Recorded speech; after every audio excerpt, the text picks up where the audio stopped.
ਡੈ ਭਾਗ ਪਾਇਆ ਸਾਧ ਸੰਗ। ਪਾਰ ਬ੍ਰਹਮ ਸਿਉ ਲਾਗੋ ਰੰਗ। ਹਰ ਹਰ ਨਾਮ ਜਪਤ ਜਨ ਤਾਰਿਓ। ਅਗਨ ਸਾਗਰ ਗੁਰ ਪਾਰ ਉਤਾਰਿਓ। ਰਹਾਉ ਕਰ ਕੀਰਤਨ ਮਨ ਸ਼ੀਤਲ ਭਏ। ਜਨਮ ਜਨਮ ਕੇ ਕਿਲ ਵਿਖ ਗਏ। ਸਰਬ ਨਿਧਾਨ ਪੇਖੇ ਮਨ ਮਾਹੇ।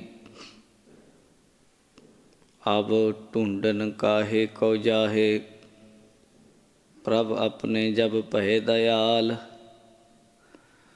ਪੂਰਨ ਹੋਈ ਸੇਵਕ ਕਾਲ। ਬੰਧਨ ਕਾਟ ਕੀਏ ਆਪਣੇ ਦਾਸ। ਸਿਮਰ ਸਿਮਰ ਸਿਮਰ ਗੁਣਤਾਸ। ਏਕੋ ਮਨ ਏਕੋ ਸਭ ਠਾਏ। ਪੂਰਨ ਪੂਰ ਰਹਿਓ ਸਭ ਜਾਏ। ਗੁਰ ਪੂਰੈ ਸਭ ਭਰਮ ਚੁਕਾਇਆ। ਹਰ ਸਿਮਰਤ ਨਾਨਕ ਸੁਖ ਪਾਇਆ। ਗੁਰ ਪੂਰੈ ਸਭ ਭਰਮ ਚੁਕਾਇਆ। ਹਰ ਸਿਮਰਤ ਨਾਨਕ ਸੁਖ ਪਾਇਆ। ਵਾਹਿਗੁਰੂ ਜੀ ਕਾ ਖਾਲਸਾ ਵਾਹਿਗੁਰੂ ਜੀ ਕੀ ਫਤਿਹ। ਸਤਿਕਾਰਯੋਗ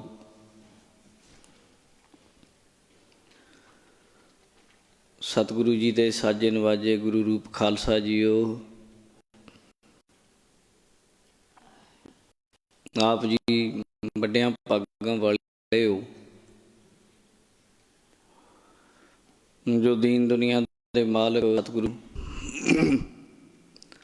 ਸਾਹਿਬ ਸ਼੍ਰੀ ਗੁਰੂ ਗ੍ਰੰਥ ਸਾਹਿਬ ਜੀ ਮਹਾਰਾਜ ਜੀ ਦੀ ਪਾਵਨ ਪਵਿੱਤਰ ਹਜ਼ੂਰੀ ਅੰਦਰ ਸੁਸ਼ੋਭਿਤ ਹੋ ਕੇ ਸੁਭਾਇਮਾਨ ਹੋ ਕੇ ਸਤਿਗੁਰਾਂ ਦੇ ਪਾਵਨ ਦਰਬਾਰ ਦੀਆਂ ਹਾਜ਼ਰੀਆਂ ਲਵਾ ਰਹੇ ਹੋ। ਇਲਾਹੀ ਪਾਵਨ ਤੁਰਕੀ ਬਾਣੀ ਦੀ ਸ਼ਬਦ ਵਿਚਾਰ ਲੜੀਵਾਰ ਕਥਾ ਸਰਵਣ ਕਰਨ ਦਾ ਸੁਭਾਗ ਸਾਨੂੰ ਮਿਲਿਆ ਹੈ। ਅੱਜ ਦੀ ਪਾਵਨ ਵਿਚਾਰ ਗੁਰੂ ਗ੍ਰੰਥ ਸਾਹਿਬ ਜੀ ਦੇ ਪਵਿੱਤਰ ਅੰਗ 178 ਦੇ ਉੱਤੇ ਹੈ। ਗੌੜੀ ਗੁਆਰੇਰੀ ਮਹੱਲਾ ਪੰਜਵਾ। ਗੌੜੀ ਰਾਗ ਹੈ ਤੇ ਗੁਆਰੇਰੀ ਰਾਗ ਦੀ ਕਿਸਮ ਹੈ। ਮਹੱਲਾ ਪੰਜਵਾਂ ਤੋਂ ਭਾਵ ਪੰਚਮ ਪਾਤਸ਼ਾਹ ਸਤਿਗੁਰੂ ਸ਼੍ਰੀ ਗੁਰੂ ਅਰਜਨ ਦੇਵ ਜੀ ਮਹਾਰਾਜ ਉਹਨਾਂ ਦੀ ਰਸਨਾ ਤੋਂ ਉਚਾਰਨ ਹੋਇਆ ਇਹ ਪਵਿੱਤਰ ਸ਼ਬਦ ਹੈ। ਸਤਿਗੁਰੂ ਸ਼੍ਰੀ ਗੁਰੂ ਅਰਜਨ ਦੇਵ ਮਹਾਰਾਜ ਜੀ ਦੇ ਕੋਲ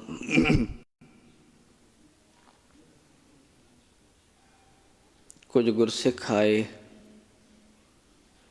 ਉਹਨਾਂ ਦੇ ਨਾਲ ਕੁਝ ਅਨਮਤ ਦੇ ਬੰਦੇ ਵੀ ਆਏ। ਅਨਮਤ ਉਹਨੂੰ ਕਹਿ ਦਿੰਦੇ ਜਿਹੜਾ ਸਾਡੇ ਮਤ ਦਾ ਨਾ ਹੋਵੇ। ਜਾਣੀ ਜਿਹੜਾ ਸਾਡੇ ਮਤ ਸਾਡੀ ਵਿਚਾਰ ਨੂੰ ਫੋਲੋ ਨਹੀਂ ਕਰਦਾ, ਉਹ ਕਿਸੇ ਹੋਰ ਵਿਚਾਰ ਨੂੰ ਫੋਲੋ ਕਰਦਾ, ਹੋਰ ਵਿਚਾਰ ਨੂੰ ਮੰਨਦਾ, ਉਹ 'ਤੇ ਚੱਲਦਾ। ਉਹਨਾਂ ਵਿੱਚੋਂ ਯੋਗੀ ਵੀ ਹੋ ਸਕਦੇ, ਜੰਗਮ ਵੀ ਹੋ ਸਕਦੇ, ਸਰੇਵੜੇ ਵੀ ਹੋ ਸਕਦੇ, ਸੰਨਿਆਸੀ ਵੀ ਹੋ ਸਕਦੇ, ਖਟ ਸ਼ਾਸਤਰਾਂ ਨੂੰ ਮੰਨਣ ਵਾਲੇ ਹੋ ਸਕਦੇ। ਉਹਨਾਂ ਵਿੱਚੋਂ ਕੁਝ ਜੋਗੀਆਂ ਨੇ ਮਹਾਰਾਜ ਗੁਰੂ ਅਰਜਨ ਦੇਵ ਜੀ ਨੂੰ ਬੇਨਤੀ ਕੀਤੀ, ਮਹਾਰਾਜ ਸਾਰੀ ਖੇਡ ਤਾਂ ਮਨ ਦੀ ਉਹ ਹੈ ਨਾ, ਮਨ ਦੀ ਸਾਧਨਾ। ਪਰ ਇਹ ਮਨ ਸਾਧਨਾ ਦਾ ਔਖਾ ਹੈ। ਮੰਮਾ ਮਨ ਸਿਉ ਕਾਜ ਹੈ, ਮਨ ਸਾਧੇ ਸਿੱਧ ਹੋਏ।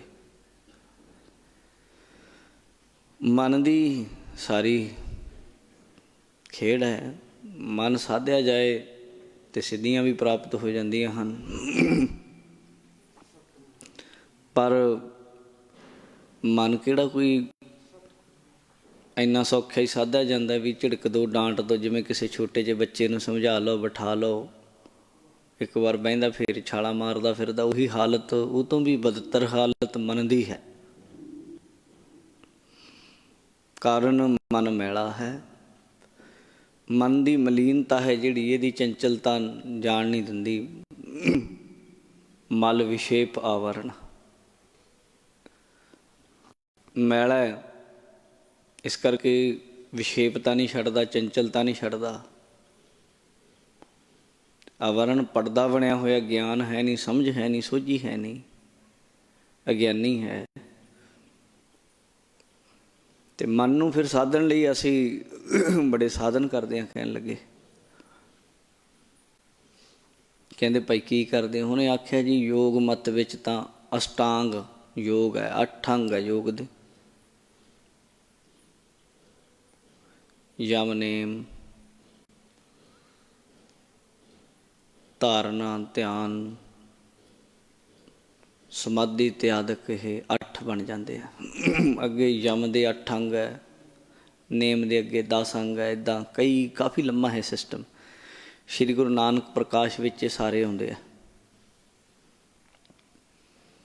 ਅਤੇ ਇੰਨਾ ਕੁਝ ਕਰ ਕਰਾ ਕੇ ਫਿਰ ਕਿਤੇ ਮਨ 'ਤੇ ਪਹੁੰਚਦੇ ਹਾਂ। ਕੁਝ ਵਿਦੰਤੀ ਆ ਗਏ। ਵਿਦੰਤੀ ਕਹਿੰਦੇ ਮਹਾਰਾਜ ਸਾਡੇ ਕੋਈ ਹੋਰ ਤਰੀਕਾ ਹੈ। ਸਾਡੇ ਹੈ ਪਹਿਲਾਂ ਵੈਰਾਗ ਹੈ। ਵੈਰਾਗ ਦੀਆਂ ਵੀ 8 ਕਿਸਮਾਂ ਨੇ, ਇੱਕ ਨਹੀਂ ਵੈਰਾਗ 8 ਤਰ੍ਹਾਂ ਦਾ। ਅਗਰ ਪੂਰਨ ਵੈਰਾਗ ਹੋਵੇ, ਪਹਿਲਾ ਵੈਰਾਗ, ਫਿਰ ਵਿਵੇਕ, ਫਿਰ ਗਿਆਨ ਹੋਣਾ ਨਾਲ ਲਾਜ਼ਮੀ ਹੈ। ਫਿਰ ਛਠ ਸੰਪੱਤੀ ਕਹਿ ਦਿੰਦੇ ਆ। 6 ਚੀਜ਼ਾਂ ਅੱਗੇ ਹੋਰ ਹੈ।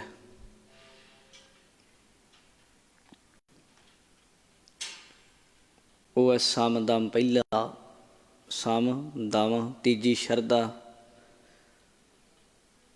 ਚੌਥਾ ਸਮਾਧਾਨ, ਪੰਜਵਾਂ ਤਤਿਕਸ਼ਾ ਬਿਰਤੀ, ਔਰ 6ਵਾਂ ਉਪਾਮਤਾ। ਇਹ 6 ਹੋਣ ਨਾਲ ਵੈਰਾਗ, ਵਿਵੇਕ, ਛਠ ਸੰਪੱਤੀ, ਅਤੇ ਫਿਰ ਇੱਕ ਚੌਥੀ ਚੀਜ਼ ਮੁਮੁਕਸ਼ੂ ਹੋਣਾ ਚਾਹੀਦਾ। ਮੋਕਸ਼ ਦੀ ਇੱਛਾ ਹੋਣੀ ਚਾਹੀਦੀ ਹੈ। ਵੇਦ ਸਿਧਾਂਤ ਇਸੇ 'ਤੇ ਹੀ ਕੰਮ ਕਰਦਾ। ਫਿਰ ਬੰਦਾ ਉਹਨੂੰ ਕਹਿੰਦੇ ਆ ਜਗਿਆਸੂ ਬਣਿਆ। ਇੰਨਾ ਕੁਝ ਕਰਨ ਤੋਂ ਬਾਅਦ ਉਹ ਫਿਰ ਗਿਆਨ ਦਾ ਅਧਿਕਾਰੀ ਬਣਿਆ। ਵਿਦੰਤੀ ਕਹਿੰਦੇ ਜੀ ਅਸੀਂ ਆਹ ਕੁਝ ਕਰਦੇ ਹਾਂ। ਕਰਮਕਾਂਡੀਆਂ ਨੇ ਆਪਣਾ ਦੱਸਿਆ, ਤੀਰਥਾਂ 'ਤੇ ਨਹਾਉਂਦੇ ਹਾਂ, ਹੋਰ ਬੜੇ ਕਰਮਕਾਂਡੀ। ਕਰਮ ਤਾਂ ਬਹੁਤ, ਕਰਮਕਾਂਡ ਤਾਂ ਬਹੁਤ ਵੱਡਾ। ਵੇਦ ਵਿੱਚ 80,000 ਸ਼ਲੋਕ ਕੇਵਲ ਕਰਮਕਾਂਡ ਦਾ ਹੀ ਹੈ। ਅਤੇ ਆਪ ਕਿਰਪਾ ਕਰਕੇ ਦੱਸੋ, ਤੁਹਾਡੇ ਇੱਧਰ ਮਨ ਦੀ ਸਾਧਨਾ, ਮਨ ਦੀ ਜਿਹੜੀ ਮੈਲ ਹੈ ਜਨਮਾਂ ਜਨਮੰਤਰਾਂ ਦੀ ਲੱਗੀ ਹੋਈ, ਉਹ ਕਿਵੇਂ ਲਾਉਂਦੇ ਹੋ ਤੁਸੀਂ? ਇਹਦੇ ਤੁਹਾਡੇ ਸਿੱਖਾਂ ਦੇ ਤਾਂ ਮਨ ਸ਼ੀਸ਼ਿਆਂ ਵਰਗੇ ਪਏ ਆ, ਸਾਫ਼ ਹੈ। ਇਹਨਾਂ ਦੇ ਮਨ 'ਚ ਮਲੀਨਤਾ, ਮੈਲ ਹੈ ਹੀ ਨਹੀਂ ਮਾੜੀ ਮੋਟੀ ਵੀ। ਇਹ ਬੜੇ ਸ਼ੁੱਧ ਮਨ ਵਾਲੇ ਹੈ। ਇਹ ਕੀ ਕਰਦੇ ਇਹ, ਜਾਂ ਕਿਹੜਾ ਸਾਧਨ ਕਰਦੇ ਹੈ? ਫਿਰ ਮਹਾਰਾਜ ਨੇ ਇੱਥੇ ਦੱਸਿਆ, ਕਹਿੰਦੇ ਗੌੜੀ ਗੁਆਰੇਰੀ ਮਹੱਲਾ 5ਵਾਂ। ਸੁਣ ਹਰ ਕਥਾ ਉਤਾਰੀ ਮੈਲ।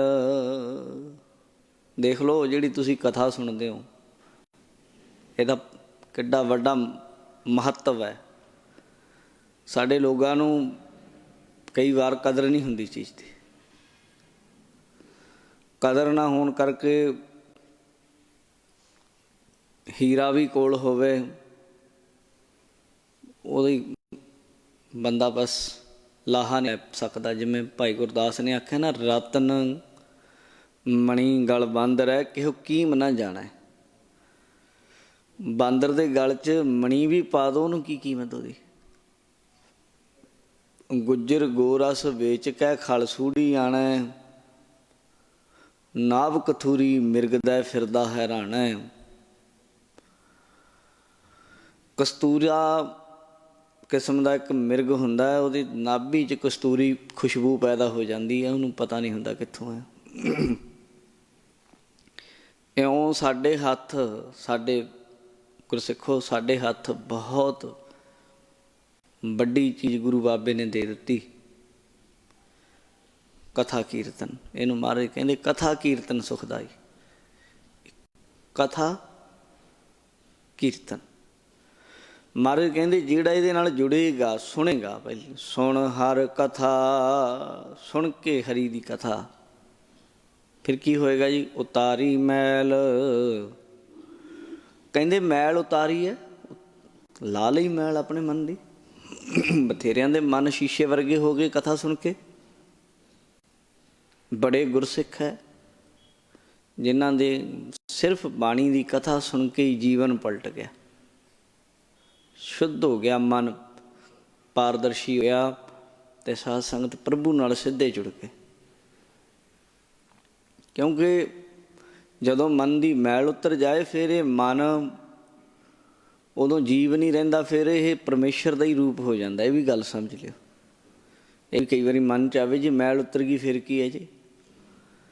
ਮੈਲ ਹੀ ਜਿਹੜੀ ਮਨ ਦੀ ਹੈ, ਜਿਹੜੀ ਸੰਸਕਾਰ ਜੋ ਪਾਪਾਂ ਦੇ ਸਾਡੇ ਅੰਦਰ ਪਏ ਹੈ, ਉਹ ਫੁਰਨੇ ਤੇ ਆਦਿਕ ਚੱਲਦੇ ਰਹਿੰਦੇ ਆ, ਸੰਕਲਪ ਵਿਕਲਪ ਆ। ਜਦੋਂ ਇਹ ਹੋ ਜਾਣ, ਜਦੋਂ ਮਨ ਸ਼ੁੱਧ ਹੋ ਜਾਏ, ਫਿਰ ਪਰਮੇਸ਼ਰ ਰੂਪ ਹੋ ਜਾਂਦਾ। ਕਬੀਰ ਕਹਿੰਦੇ, ਕਬੀਰ ਮਨ ਨਿਰਮਲ ਭਇਆ ਜੈਸਾ ਗੰਗਾ ਨੀਰ, ਪਾਛੈ ਲਾਗੋ ਹਰ ਫਿਰੈ ਕਹਿਤ ਕਬੀਰ ਕਬੀਰ। ਕਬੀਰ ਕਹਿੰਦਾ ਫਿਰ ਪਰਮੇਸ਼ਰ ਪਿੱਛੇ ਪਿੱਛੇ ਦੌੜਦਾ ਕਬੀਰ। ਕਬੀਰ ਏਦਾਂ ਆਵਾਜ਼ਾਂ ਮਾਰਦਾ ਫਿਰਦਾ। ਐਸੀ ਮਨ ਦੀ ਸ਼ੁੱਧਤਾ ਮਾਰੇ ਬਾਣੀ ਵਿੱਚ ਕਹਿੰਦੇ ਆ, ਕਹਿੰਦੇ ਮਨ ਤੂੰ ਜੋਤ ਸਰੂਪ ਹੈ, ਆਪਣਾ ਮੂਲ ਪਛਾਣ। ਆਪਣੀ ਜੜ ਨੂੰ ਨਹੀਂ ਪਛਾਣਦਾ ਹੈ ਮੈਲ ਕਰਕੇ। ਅੱਖਾਂ ਕਿਸੇ ਦੀਆਂ ਬੰਨੀਆਂ ਹੋਣ, ਸਾਹਮਣੇ ਵੀ ਖੜਾ ਹੋਵੇ ਆਪਣਾ ਮਾਂ ਪਿਓ, ਕੀ ਪਛਾਣ ਲੂ? ਪੱਟੀ ਲਾ ਦਿਓ ਅੱਖਾਂ ਦੀ, ਪਛਾਣ ਲੂ ਝੱਟ ਜਾ ਕੇ, ਚਰਨ ਫਟ ਲਏਗਾ, ਮੇਰੀ ਮਾਂ ਹੈ, ਮੇਰੇ ਪਿਓ ਹੈ। ਇਉਂ ਜਨਮਾਂ ਜਨਮਾਂ ਦਾ ਵਿਛੜਿਆ ਮੈਲ ਅੱਖਾਂ ਦੇ ਉੱਤੇ ਸੁਰਤ ਰੂਪੀ ਨੇਤਰਾਂ 'ਤੇ ਜਮੀ ਹੈ, ਮਨ ਦੇ ਉੱਤੇ। ਉਹ ਜਿੱਦਣ ਉਤਰ ਜਾਂਦੀ ਹੈ ਫਿਰ ਆਪਣੇ ਮੂਲ ਦੀ ਪਛਾਣ ਹੋ ਜਾਂਦੀ, ਉਦਣ ਉਹਨੂੰ ਪਤਾ ਲੱਗ ਜਾਂਦਾ ਹੈ। ਪਹਿਲਾਂ ਭਾਵੇਂ ਲੱਖ ਕਹੀ ਜਾਏ ਅਹੰ ਬ੍ਰਹਮਸਮੀ, ਮੈਂ ਹੀ ਪਰਮੇਸ਼ਰ ਹਾਂ, ਮੈਂ ਹੀ ਰੱਬ ਹਾਂ, ਇਕੱਲਾ ਕਹਿਣ ਦੀ ਗੱਲ ਨਹੀਂ। ਉਸ ਦਿਨ ਉਸਦੀ ਅਨੁਭੂਤੀ ਹੋ ਜਾਂਦੀ ਹੈ, ਅਪਰੋਕਸ਼ ਅਨੁਭੂਤੀ। ਸ਼ੰਕਰਾਚਾਰੀਆ ਨੇ ਗ੍ਰੰਥ ਲਿਖਿਆ, ਉਹਦਾ ਨਾਮ ਹੀ ਰੱਖਤਾ ਅਪਰੋਕਸ਼ ਅਨੁਭੂਤੀ, ਸੰਸਕ੍ਰਿਤ ਦਾ ਗ੍ਰੰਥ ਹੈ।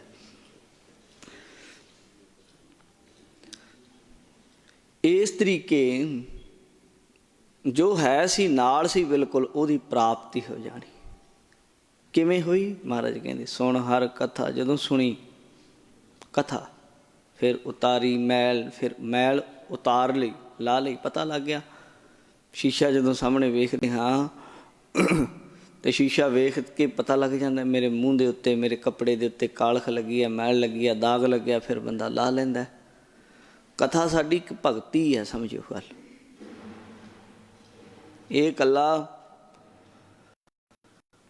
ਕੰਮ ਨਹੀਂ ਹੈ ਵੀ ਪੜ੍ਹ ਲਈ ਸਿੱਖ ਲਈ ਨਾ, ਇਹ ਭਗਤੀ ਹੋ ਰਹੀ ਹੈ। ਕਥਾ ਸੁਣਨੀ, ਕਥਾ ਕਰਨੀ, ਇਹ ਇੱਕ ਭਗਤੀ ਹੈ ਬੰਦੇ ਦੀ। ਕਰਦਿਆਂ ਕਰਦਿਆਂ ਵੀ ਮਨ ਸ਼ੁੱਧ ਹੋ ਜਾਂਦਾ। ਬਸ ਗੱਲ ਇੰਨੀ ਹੈ ਵੀ ਪ੍ਰਭੂ ਦੀ ਕਥਾ ਹੋਵੇ, ਹਰਕੀਆਂ ਕਥਾ ਕਹਾਣੀਆਂ ਹੋਣ। ਅੱਜ ਕੱਲ੍ਹ ਬਹੁਤੇ ਕਥਾਕਾਰਾਂ ਨੇ ਨਿੰਦਿਆ ਚੁਗਲੀ ਨੂੰ ਇਹ ਕਥਾ ਸਮਝ ਲਿਆ। ਸਮਝ ਲਿਓ ਗੱਲ। ਕੋਈ ਬਾਬਾ ਨਹੀਂ ਆਲਾ ਲੰਘਣ ਦਿੰਦੇ ਸਵੇਰ ਨੂੰ ਲੈ ਕੇ, ਕੋਈ ਲੀਡਰ ਨਹੀਂ ਬਖਸ਼ਦੇ ਉਹਨਾਂ ਨੂੰ। ਮੈਂ ਤਾਂ ਕਈ ਵਾਰੀ ਸੁਣ ਕੇ ਨਾ ਕੰਨ ਪੱਕ ਜਾਂਦੇ ਆ ਵੀ ਸਾਰਾ ਅਖਬਾਰ ਸਵੇਰੇ ਪੜ੍ਹਨਗੇ, ਉੱਠਦੇ ਆ ਸਪੋਕਸਮੈਨ ਪੜ੍ਹ ਲੈਣਗੇ, ਫਿਰ ਸਾਰਾ ਅਖਬਾਰ ਮਹਾਰਾਜ ਦੀ ਹਜ਼ੂਰੀ 'ਚ ਸੁਣਾ ਕੇ ਜਾਂਦੇ ਆ ਤੁਹਾਨੂੰ ਖਬਰਾਂ। ਅਤੇ ਵੀ ਇਹ ਕਥਾ ਹੈ ਬਈ। ਜਿਹੜੀਆਂ ਗੱਲਾਂ ਇੱਦਾਂ ਦੇ ਬੰਦੇ ਤੁਹਾਨੂੰ ਸੁਣਾਉਂਦੇ ਆ, ਉਹ ਤਾਂ ਚਾਰ ਬੰਦੇ ਜਿੱਥੇ ਮਰਜ਼ੀ ਇਕੱਠੇ ਹੋਏ, ਜਿਹੜੇ ਮਰਜ਼ੀ ਮੋੜ 'ਤੇ, ਜਿਹੜੇ ਮਰਜ਼ੀ ਪਿੰਡ ਦੇ ਮੋੜ 'ਤੇ ਚਾਰ ਬੰਦੇ ਇਕੱਠੇ ਖੜ੍ਹੇ ਆ, ਤੁਸੀਂ 15 ਮਿੰਟ ਉਹਨਾਂ 'ਚ ਖੜ੍ਹ ਕੇ ਵੇਖ ਲਿਓ। ਉਹਨਾਂ ਨੇ ਸਾਰਿਆਂ ਨੇ ਹੀ ਉਹ ਗੱਲਾਂ ਕਰਨੀਆਂ ਜਿਹੜੇ ਤੁਹਾਨੂੰ ਭਾਈ ਸੁਣਾ ਕੇ ਜਾਂਦੇ ਆ। ਤਪਸ਼ ਉਹਨਾਂ ਵਿੱਚੋਂ ਮਾਰਦੀ ਹੈ ਵਿਸ਼ਿਆਂ ਵਿਕਾਰਾਂ ਦੀ। ਕਿਤੇ ਉਹਨਾਂ ਦੇ ਕੋਲ 5 ਮਿੰਟ ਬੈਠ ਕੇ ਵੇਖਿਓ ਤਾਂ ਕਦੇ ਕੋਈ ਸ਼ਾਂਤੀ ਉਹਨਾਂ ਦੇ ਜੀਵਨ ਵਿੱਚ ਹੈ ਤਾਂ ਨਹੀਂ ਹੈ। ਅਤੇ ਮਹਾਰਾਜ ਦੀ ਜੇ ਸੱਚੀ ਮੁੱਚੀ ਅਸਲ ਜਿਹੜੀ ਹਰਕੀ ਕਥਾ ਹੋਵੇ, ਜਿਹਦੇ ਵਿੱਚ ਕਿਸੇ ਦੀ ਨਿੰਦਾ ਨਾ ਹੋਵੇ, ਜਿਹਦੇ 'ਚ ਪ੍ਰਭੂ ਦੀ ਗੱਲ ਹੋਵੇ, ਉਹਦੀ ਪ੍ਰੇਰਨਾ ਹੋਵੇ, ਅਤੇ ਫਿਰ ਜੇ ਉਹ ਸੁਣੀ ਜਾਵੇ, ਸਮਝਿਓ ਗੱਲ। ਇਹ ਵੀ ਇੱਕ ਦੁਖਾਂਤ ਹੈ। ਜਿੱਥੇ ਸਰੋਤੇ ਆ ਉੱਥੇ ਸੁਣਾਉਣ ਵਾਲੇ ਨਹੀਂ। ਇਕੱਠਾਂ ਦੇ ਇਕੱਠ ਹੁੰਦੇ ਵੇਖਿਆ ਮੈਂ, ਪਰ ਉੱਥੇ ਬਿਠਾਇਆ ਕੌਣ? ਚੁਗਲਖੋਰ, ਚੁਗਲੀਆਂ ਕਰਨ ਵਾਲਾ। ਤੇ ਜਿੱਥੇ ਕਿਤੇ ਕੋਈ ਸੁਣਾਉਣ ਵਾਲੇ ਆ ਉੱਥੇ ਸਰੋਤੇ ਨਹੀਂ ਹੈ। ਜਿੱਥੇ ਦੋਵੇਂ ਚੀਜ਼ਾਂ ਮਿਲ ਜਾਣ, ਲੱਛਣ ਦੱਸਿਆ ਗੁਰੂ ਹਰਗੋਬਿੰਦ ਸਾਹਿਬ ਦੇ ਇਤਿਹਾਸ 'ਚ ਆਉਂਦੇ ਆ, ਸਰੋਤੇ ਦੇ ਅਤੇ ਬਖਤੇ ਦੇ। ਸਰੋਤਾ ਵੀ ਹੋਵੇ ਔਰ ਸੁਣਾਉਣ ਵਾਲਾ ਵੀ ਹੋਵੇ, ਦੋਵੇਂ ਚੀਜ਼ਾਂ ਹੋਣ ਉਹਨਾਂ ਦੇ ਵਿੱਚ, ਫਿਰ ਇੱਕ ਸੰਬੰਧ ਬਣ ਜਾਂਦਾ ਪ੍ਰਭੂ ਭਗਤੀ ਦਾ। ਫਿਰ ਉੱਥੇ ਭਗਤੀ ਅਤੇ ਭਗਤੀ ਦੀ ਸ਼ਕਤੀ ਵਰਤਦੀ ਹੈ। ਫਿਰ ਉੱਥੇ ਸੁਣਾਉਣ ਵਾਲੇ ਦਾ ਜੀਵਨ ਵੀ ਸਫਲ ਅਤੇ ਸੁਣਨ ਵਾਲੇ ਦਾ ਜੀਵਨ ਵੀ ਸਫਲ ਹੋ ਜਾਂਦਾ ਹੈ। ਸੁਣਾਉਣਾ ਤਾਂ ਸਿਰਫ ਇੰਨਾ ਹੀ ਹੈ ਵੀ ਆਪਾ ਭਾਵ ਛੱਡ ਕੇ ਜਿਹੜੀ ਗੱਲ ਕਰਨੀ, ਇੱਕੋ ਹੀ ਨੁਕਤਾ ਸਾਨੂੰ ਸਾਡੇ ਉਸਤਾਦਾਂ ਨੇ ਸਿਖਾਇਆ ਸੀ। ਉਹਨਾਂ ਬੜੇ ਸਾਰੇ ਗ੍ਰੰਥ ਵੀ ਪੜ੍ਹਾਏ, ਹੋਰ ਵੀ ਬੜਾ ਕੁਝ ਕਰਵਾਇਆ। ਔਰ ਹੁਣ ਹੱਥ ਜੋੜ ਕੇ ਇੱਕ ਗੱਲ ਬਾਅਦ ਵਿੱਚ ਵੀ ਸਾਨੂੰ ਆਖੀ, ਬੱਚਿਓ, ਨਿਮਰਤਾ ਵਾਲੇ ਮਹਾਂਪੁਰਸ਼ਾਂ ਨੇ, ਕਥਾ ਸਿੱਖੀ ਜਾਂਦੀ ਹੈ, ਇਹ ਗੱਲ ਧਿਆਨ ਰੱਖ ਲਿਓ। ਇਹ ਕੋਈ ਵਿਸ਼ਾ ਇੱਦਾਂ ਦਾ ਨਹੀਂ, ਕੋਈ ਆਰਟ ਇੱਦਾਂ ਦਾ ਨਹੀਂ ਵੀ ਸਿੱਖ ਲਈ ਤੁਸੀਂ ਸਾਰੀ ਜ਼ਿੰਦਗੀ ਉਹ ਸਿੱਖ ਨੇ ਸਿੱਖਦੇ ਰਹਿਣਾ। ਸਿੱਖ ਸਾਰੀ ਜ਼ਿੰਦਗੀ ਸਿੱਖਦਾ। ਬਸ ਕਥਾ ਦਾ ਇੱਕੋ ਹੀ ਨੁਕਤਾ ਹੈ, ਉਹ ਨਾ ਭੁੱਲਿਓ, ਉਹ ਹੈ ਸਤਿਗੁਰ ਵੱਡਾ ਕਸਾ ਲਾਹੀ ਹੈ, ਜਿਸ ਵਿੱਚ ਵੱਡੀਆਂ ਵਡਿਆਈਆਂ। ਬਸ ਆਹ ਨੁਕਤਾ ਹੈ। ਆਪਣੇ ਗੁਰੂ ਦੀ ਵਡਿਆਈ ਤੁਹਾਡੇ ਲਫ਼ਜ਼ਾਂ 'ਚ ਹੋਵੇ, ਕਿਉਂਕਿ ਗੁਰੂ ਵੱਡਾ ਵਡਿਆਈਆਂ ਦਾ ਮਾਲਕ ਹੈ। ਜਦੋਂ ਤੁਹਾਡੇ ਬੋਲਾਂ 'ਚੋਂ ਤੁਹਾਡੇ ਗੁਰੂ ਦੀ ਵਡਿਆਈ ਝਲਕੇਗੀ, ਛੁਟਿਆਈ ਨਹੀਂ। ਸਾਡੇ ਬੰਦੇ ਤਾਂ ਜ਼ੋਰ ਲਾਉਣ ਲੱਗੇ ਹੋਏ ਆ, ਕਿਸੇ ਟੁੱਚੜ ਜਿਹੇ ਬੰਦੇ ਨੂੰ ਸਾਹਿਬ ਆਖਣਗੇ, ਜੀ ਆਖਣਗੇ, ਅਤੇ ਗੁਰੂ ਨਾਨਕ ਦੇਵ ਮਹਾਰਾਜ ਸਾਹਿਬ ਸੱਚੇ ਪਾਤਸ਼ਾਹ ਨੂੰ ਜੀ ਵੀ ਨਹੀਂ ਲਾਉਣਾ ਚਾਹੁੰਦੇ। ਕਹਿੰਦੇ ਨਾਨਕ ਦੇ ਯਾਰਾਂ ਸੀ, ਅਤੇ ਇਹਨਾਂ ਦੇ ਚਿੱਤਰ ਨਹੀਂ ਵੱਜਣ ਵਾਲੇ ਇੱਦਾਂ ਦੀਆਂ ਗੱਲਾਂ ਕਰਨ ਵਾਲਿਆਂ ਦੇ। ਬਾਣੀ ਕਹਿੰਦੀ ਧੰਨ ਧੰਨ ਗੁਰੂ ਨਾਨਕ ਜਨ ਕੇਰਾ। ਦੇਖੋ, ਧੰਨ ਹੈ ਮੇਰਾ ਗੁਰੂ ਨਾਨਕ, ਸਤਿਗੁਰੂ ਨਾਨਕ ਸਭ ਤੋਂ ਵੱਡਾ ਸਤਿਗੁਰੂ ਨਾਨਕ। ਬਾਣੀ ਕਹਿੰਦੀ ਧੰਨ ਧੰਨ ਰਾਮਦਾਸ ਗੁਰ। ਇਹ ਕਹਿੰਦੇ ਅਸੀਂ ਯਾਰ ਹਾਂ ਉਹਦੇ। ਕਾਹਦੀ ਯਾਰੀ ਇਹਨਾਂ ਦੀ? ਨਾਲ ਖੇਡਦੇ ਰਹੇ ਬਾਬੇ ਨਾਨਕ ਦੇ। ਉਹ ਭਾਈ ਮਰਦਾਨਾ ਬਾਬੇ ਗੁਰੂ ਜਗਤ ਗੁਰੂ ਗੁਰੂ ਨਾਨਕ ਦੇ ਪਾਤਸ਼ਾਹ ਨੂੰ ਮੱਥਾ ਟੇਕਦਾ ਸੀ। ਭਾਈ ਗੁਰਦਾਸ ਜਾਹਰ ਪੀਰ ਜਗਤ ਗੁਰ ਬਾਬਾ ਕਹਿੰਦਾ ਸੀ। ਇਹਨਾਂ ਦਾ ਕਰੋਗੇ ਕੀ ਤੁਸੀਂ? ਅਤੇ ਜੇ ਆਹ ਕੁਝ ਸੁਣੋਗੇ ਤਾਂ ਫਿਰ ਰਾਗ ਦੁਆਇਸ਼ੇ ਚੱਲਣਾ, ਨਿੰਦਾ ਹੀ ਚੱਲਣੀ ਹੈ। ਤੁਸੀਂ ਵੇਖਿਓ ਟੋਲੀਆਂ ਲੜਦੀਆਂ ਇੱਕ ਦੂਜੇ ਨਾਲ, ਕੁਛ ਉਹਦੇ ਚੇਲੇ ਬਣੇ, ਕੁਛ ਉਹਦੇ ਚੇਲੇ ਬਣੇ। ਉਹਨੂੰ ਕਹਿੰਦੇ ਉਹ ਮਾੜਾ, ਉਹ ਕਹਿੰਦੇ ਉਹ ਮਾੜਾ। ਅਤੇ ਵਿੱਚੋਂ ਪ੍ਰਭੂ ਦੀ ਉਸਤਤੀ ਸਿਫਤ ਮਨਫੀ ਹੋ ਗਈ। ਜਿਹੜੀ ਚੀਜ਼ ਨੇ ਭਲਾ ਕਰਨਾ ਸੀ ਉਹ ਚੀਜ਼ ਹੈ ਨਹੀਂ ਵਿੱਚ, ਕਣ ਹੈ ਨਹੀਂ।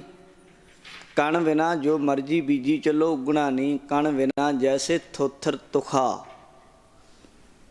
ਇਸ ਤਰ੍ਹਾਂ ਮਹਾਰਾਜ ਕਹਿੰਦੇ ਜੀ ਹਰੀ ਦੀ ਕਥਾ ਸੁਣੀ ਜਾਏ। ਸੁਣ ਹਰ ਕਥਾ ਉਤਾਰੀ ਮੈਲ। ਗੁਰੂ ਜੀ ਕਹਿੰਦੇ ਫਿਰ ਤੇਰੀ ਮੈਲ ਉਤਰੇਗੀ ਅੰਦਰੋਂ ਮਨ ਦੀ। ਬਸ ਇਹ ਹੈ ਵੀ ਸੁਣੀ ਸਰੋਤਾ ਬਣ ਕੇ। ਇੱਕ ਮਹਾਤਮਾ ਸਨ, ਉਹ ਕਿਤੇ ਕਥਾ ਕਰਨ ਗਏ ਪਿੰਡ ਵਿੱਚ। ਕਈ ਦਿਨ ਦਾ ਪ੍ਰੋਗਰਾਮ ਉਹਨਾਂ ਰੱਖ ਲਿਆ, ਕਈ ਦਿਨ ਦਾ ਪ੍ਰੋਗਰਾਮ ਰੱਖ ਲਿਆ ਅਤੇ ਸੁਣਨ ਆਇਆ ਕਰਨ ਲੋਕ। ਪਰ ਇੱਕ ਦਿਨ ਉਸ ਮਹਾਤਮਾ ਨੇ ਕਥਾ ਕਰਨ ਤੋਂ ਪਹਿਲਾਂ, ਜਦੋਂ ਕਥਾ ਸ਼ੁਰੂ ਹੋਈ, ਮੂੰਹ ਘੁਮਾ ਲਿਆ, ਸਰੋਤਿਆਂ ਵੱਲ ਪਿੱਠ ਕਰਕੇ ਬਹਿ ਗਿਆ ਅਤੇ ਕੰਧ ਵੱਲ ਮੂੰਹ ਕਰਕੇ ਕਥਾ ਕਰਨ ਲੱਗ ਪਿਆ। ਪਿੰਡ ਦੇ ਲੋਕ ਬੜੇ ਹੈਰਾਨ ਹੋਏ ਕਿ ਇਹ ਸੰਤ ਨੇ ਕਿਹੜਾ ਕੰਮ ਸ਼ੁਰੂ ਕਰ ਲਿਆ, ਸਾਡੇ ਵੱਲ ਤੇ ਮੂੰਹ ਕਰਦਾ ਨਹੀਂ, ਕੰਧ ਨੂੰ ਸੁਣਾਈ ਜਾਂਦਾ। ਬਥੇਰਾ ਲੋਕਾਂ ਕਿਹਾ, ਪਰ ਉਹਨੇ ਇਸ਼ਾਰਾ ਸ਼ੁਰਾ ਕਰਕੇ ਆਖਿਆ ਚੁੱਪ ਕਰ ਜਾਓ, ਬਸ ਬੈਠੇ ਰਹੋ। 2-4 ਬੰਦੇ ਉੱਠੇ ਅਤੇ ਪਿੰਡ ਦੇ ਆਗੂ ਨੂੰ ਲਿਆਏ। ਕਥਾ ਦੀ ਸਮਾਪਤੀ ਹੋ ਗਈ। ਉਹ ਆਗੂ ਕਹਿਣ ਲੱਗਾ, ਸੰਤ ਜੀ ਤੁਸੀਂ ਇਹ ਕੀ ਕਰੀ ਜਾਂਦੇ ਹੋ? ਕਹਿੰਦੇ ਹਾਂਜੀ ਕੀ ਗੱਲ? ਤੁਸੀਂ ਲੋਕਾਂ ਵੱਲ ਮੂੰਹ ਨਹੀਂ ਕਰਦੇ? ਕਹਿੰਦੇ ਹਾਂ ਬਾਈ। ਕੰਧ ਵੱਲ ਮੂੰਹ ਕਰਕੇ ਸੁਣਾ ਰਹੇ ਸੀ? ਕਹਿੰਦੇ ਹਾਂ ਮੈਂ ਕੰਧ ਨੂੰ ਸੁਣਾ ਰਿਹਾ ਸੀ।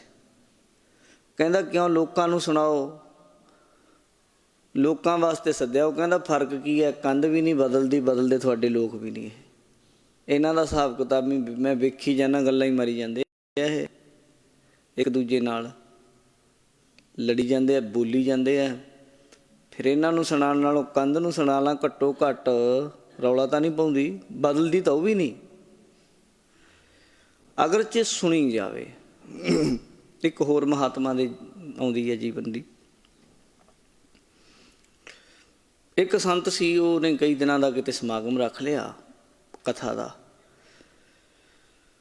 ਪਹਿਲੇ ਦਿਨ ਉਹ ਕਹਿਣ ਲੱਗਾ ਵੀ ਪਹਿਲੇ ਦਿਨ ਜਿਹੜੇ ਪ੍ਰੇਮੀ ਕਥਾ ਸੁਣ ਕੇ ਉੱਠ ਕੇ ਗਏ, ਉਹਨਾਂ ਲਈ ਇਹ ਹੈ ਵੀ 5-7 ਦਿਨ ਤੁਸੀਂ ਇਸ ਸਮਾਗਮ 'ਚ ਆਉਣਾ। ਤੁਹਾਡੇ ਲਈ ਇੱਕ ਨਿਯਮ ਹੈ ਵੀ ਬਾਹਰਲੇ ਪਾਸੇ ਬਿਲਕੁਲ ਦਰਵਾਜ਼ੇ 'ਤੇ ਪੰਡਾਲ ਦੇ ਇੱਕ ਸਟਾਲ ਲੱਗੀ ਹੋਈ ਹੈ, ਛੋਟੀਆਂ ਛੋਟੀਆਂ ਮੂਰਤੀਆਂ ਨੇ ਉੱਥੇ।